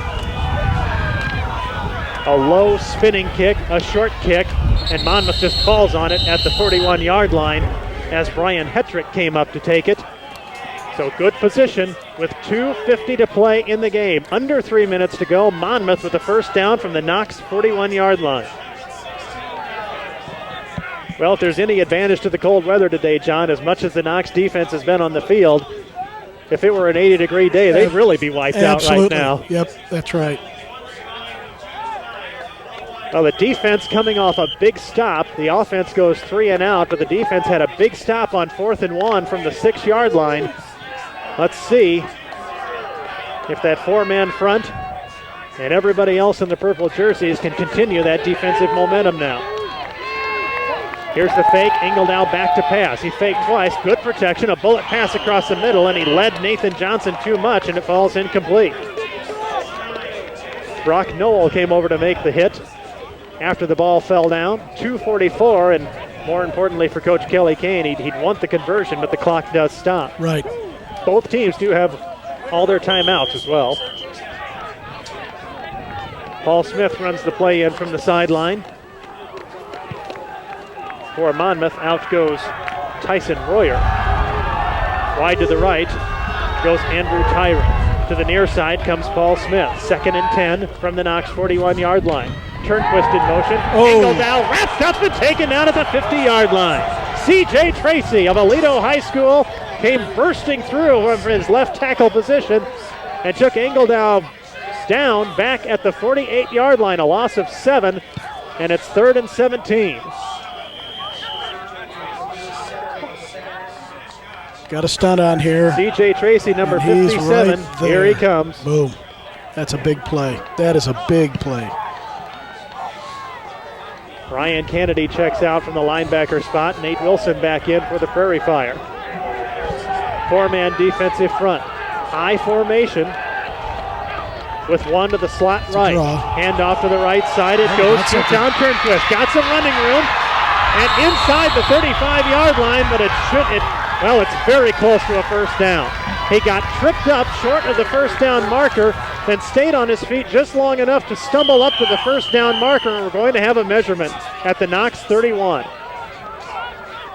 Brock Noel tripped him up What a great run from John Turnquist to stay on his feet, maintain his balance long enough to give the Fighting Scots a chance here. The chains come out,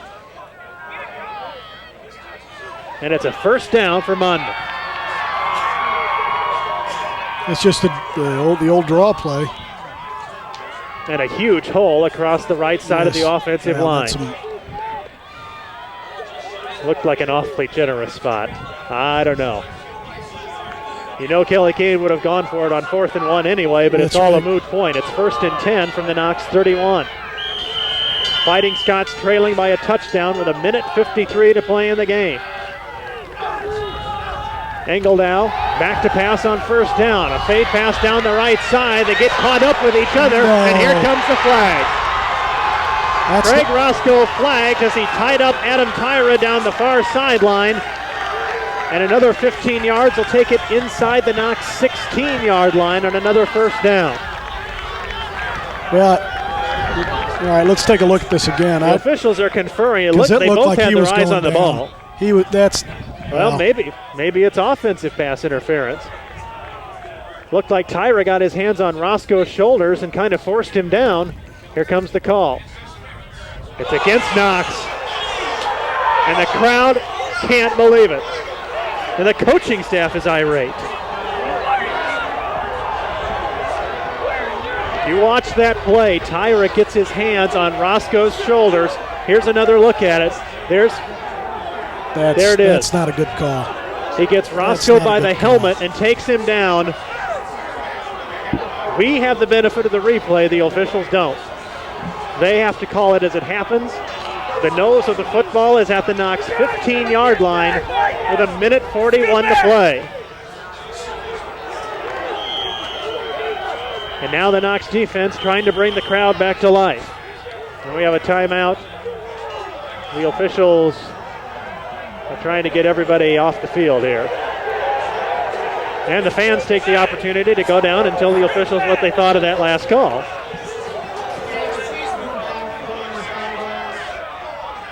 So now we should be ready to go. 1:41 to play. Still a one-touchdown game. 14-7 is your score, with the Fighting Scots driving with the aid of a 15-yard pass interference penalty inside the Knox 16.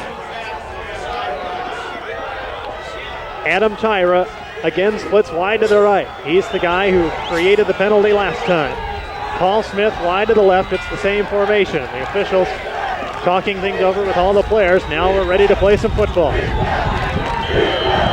Tate and Turnquist in the slot, left and right. Johnson the lone setback with Engeldow under center. Both crowds have come to life. Handoff to Johnson straight up the middle, goes nowhere. Gains maybe a yard, and the clock will roll. Now a timeout. Monmouth calls timeout with 1:32 to play in the game. And it'll be 2nd and a long 9. C.J. Tracy again came up to make the tackle. Ryan Kennedy helped finish him off. Well, what looked early, John, like it might be a blowout with Knox scoring the first 2 on a pass play and a running play. They can look back and look at some missed opportunities, obviously, in that first half, but this has just been a great ball game here in the second half. We're going to take one more look at the penalty. Here it is. Yeah, watch Adam Tyra, the intended receiver. To me, the defender's got his back to the ball, or back to the defender looking at the ball. I don't see how you can call that. I just don't see that. Looked like Tyra got the left arm up on the shoulder and maybe even around the back of Craig Roscoe's helmet. But what's done is done. That's right. And the defense has to hold now. Coming out of the Monmouth timeout, save formation. And the Knox crowd comes to life with a defensive cheer. The sidelines egging the home crowd on. Fake handoff, Engeldow on a keeper. Wrapped up and taken down, but he still manages to gain a yard. And it'll be 3rd and long now for the Fighting Scots. Josh Fordyce again wrapped him up and held on for dear life. And the clock rolls with 1:15 to play in the game. Here comes Nate Wilson back into the play. from the sidelines. We're down to 1 minute to go in the game. Monmouth on a 3rd and 9 from inside the Knox 15-yard line. Fake handoff, angled out a pass, under pressure, sacked back at the 23-yard line. Ryan Kennedy came out of the linebacker spot and took him down. Monmouth calls timeout with 48 seconds to play. Oh, that's just a huge defensive play right there. Great coverage too. You know, you can say what you want, but there was some great coverage on that play. We'll take another look at it. Ryan Kennedy, number 44. There he comes from the bottom of your screen. And Fordyce also there. Kennedy wrapped him up. And give the secondary a lot of credit for covering the intended receivers downfield. Monmouth has burned its second time out and faces 4th and 17 from the Knox 22.5-yard line.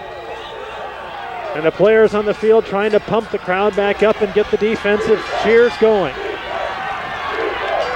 The battle for the Bronze Turkey has come down to this. 4th and 17. Monmouth needs to get inside the 5-yard line for a first down. It's 14-7 Prairie Fire with 48 seconds to play. This senior-dominated offense wants to go out with a win. It would be the 3rd straight winning season for the Prairie Fire. It would be the 3rd straight win over Monmouth for the Bronze Turkey. Here is your ball game. 4th and 17 with Kevin Engeldow, the quarterback for Monmouth. Back to pass on a short drop. Launches it to the end zone. Adam Tyra. Both incomplete. Engeldow had him. Well, you know, you talk about the senior-dominated offense, but it's really been the defense that stepped up here in the second half and played a great ball game. They've really held, you know, they're back to the wall a number of times. There's the throw. Really a pretty well-thrown ball. That's a tough, just off the fingertips. Leads Adam Tyra just a little too much. And the Prairie Fire take over with 42.7 showing on the clock and a 14-7 lead from the Knox 22.5-yard line. Well, a valiant effort for Monmouth there. You know, and again, the things that have plagued them all year, I think you look in this ball game, they haven't scored any more than 17 points in a ball game. Just ineffective at times. And Knox will just down the ball. Shanewetter takes a knee. And the clock will roll. Yep, Monmouth calls timeout. Yeah, Monmouth has one more timeout, and they burn it. So it stops the clock with 36 seconds to play. And now Coach Kelly Kane is out having a word with the officials. Something he saw he certainly didn't like, and he's letting them know about it.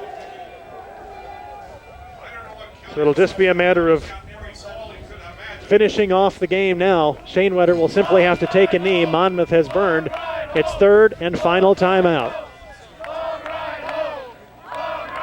And you hear the crowd chanting, "Long ride home." 15 miles isn't that far, but after a tough loss like this, it certainly becomes a long This ride is a home. tough loss. It's a tough loss. Josh Fordyce celebrating on the sideline with athletic director Harley Nosher. The seniors love this.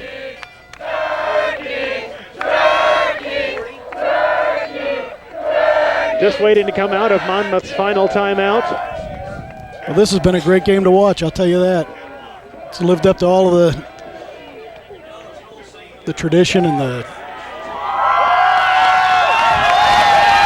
Well, Knox will have won its 3rd straight game. And even more importantly, they will have tied up this all-time series. That's right. 49, 49, and 10 ties in 108 meetings between these two teams. And it's just a matter of running out the clock now as we come out of the final Monmouth timeout. By the way, Brad, what was the score of the first one? I know you were here. That was in a previous life. Shanewetter will take a knee. Down he goes, and it's just a matter of running the clock out now. 1891, the first meeting. Knox won it 22-4. Knox went 2-1 that year. Their only loss was to the University of Illinois. And now it's started to rain.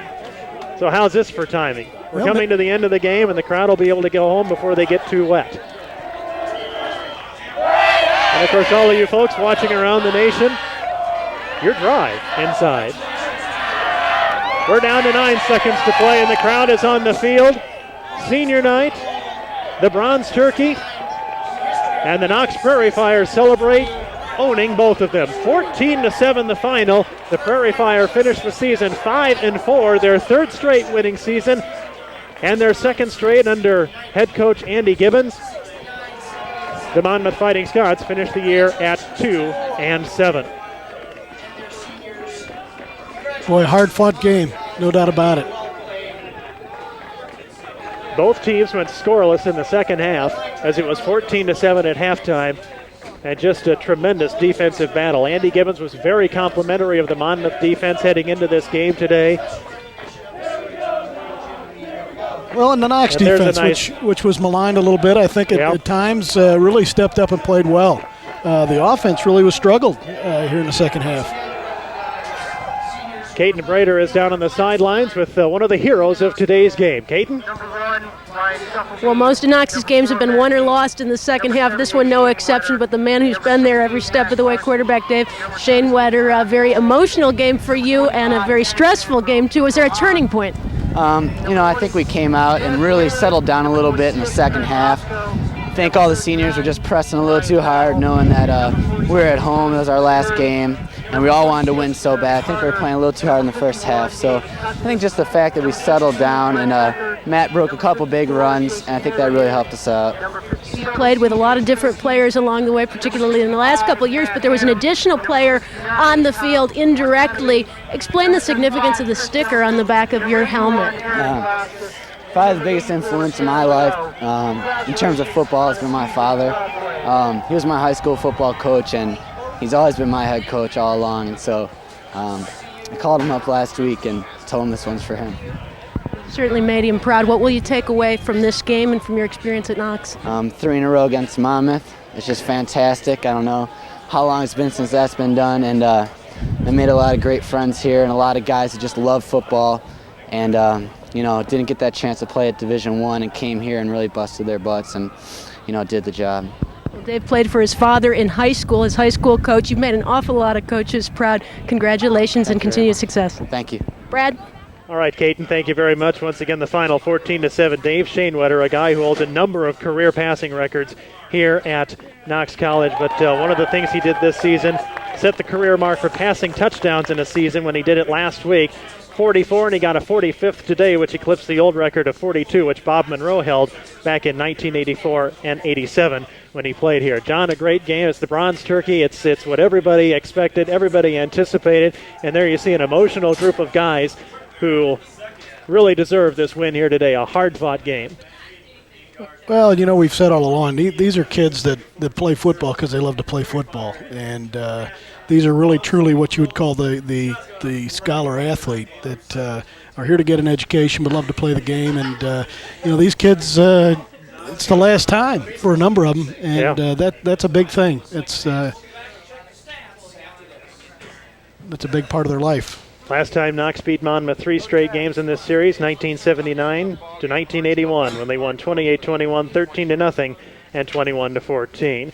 John, it's been a special pleasure working with you here today, and of course we want to make a special thanks to the Knox Siwash Athletic Club for bringing you this game, and to all the folks listening in and watching in around the country, thanks for being with us today. Thanks for celebrating a Knox win in the Bronze Turkey game. Once again, the final 14-7, and your Prairie Fire finished the season 5-4, a third straight winning season. For John Allison, I'm Brad Benowitz, and for all the production crew and for the Siwash Athletic Club, enjoy the rest of the weekend. Good afternoon. Well, I'd just like to, again, thank the Siwash Athletic Club for its very dedicated work to advancing athletics at Knox, and to everyone who's participating in today's game through this telecast and enjoying it, and just hope our record against Monmouth continues to be a positive one. We're looking for victory all the way. So. And also offer an open invitation to people to come back to campus at any time. Well, all of us associated with Knox hope that you enjoyed today's telecast, which, like you, I watched far from Galesburg. This is Mile High Stadium in Denver, home of the NFL Broncos. It's doubtful that any of the Knox players you watch today will play here as pros. But that's not why the young men you saw today went to Knox. They chose Knox because of what happens in the classroom. They chose Knox because of the life after football. They know that Knox is the big time. In almost every field, from academics to law to medicine to some of the country's most important corporations, even broadcasting, Knox has led to accomplishment. To help continue that success, consider joining the Siwash Athletic Club, which is connected not only to athletics, but to the overall academic mission of the college. And one final thought, keep in touch with Knox. Return to campus when you can. I guarantee you'll like what's happening there. There is an enthusiasm and excitement that is contagious. Knox was great when you and I went there, and as a frequent visitor to campus, I promise you, Knox is even greater now. Thanks for watching.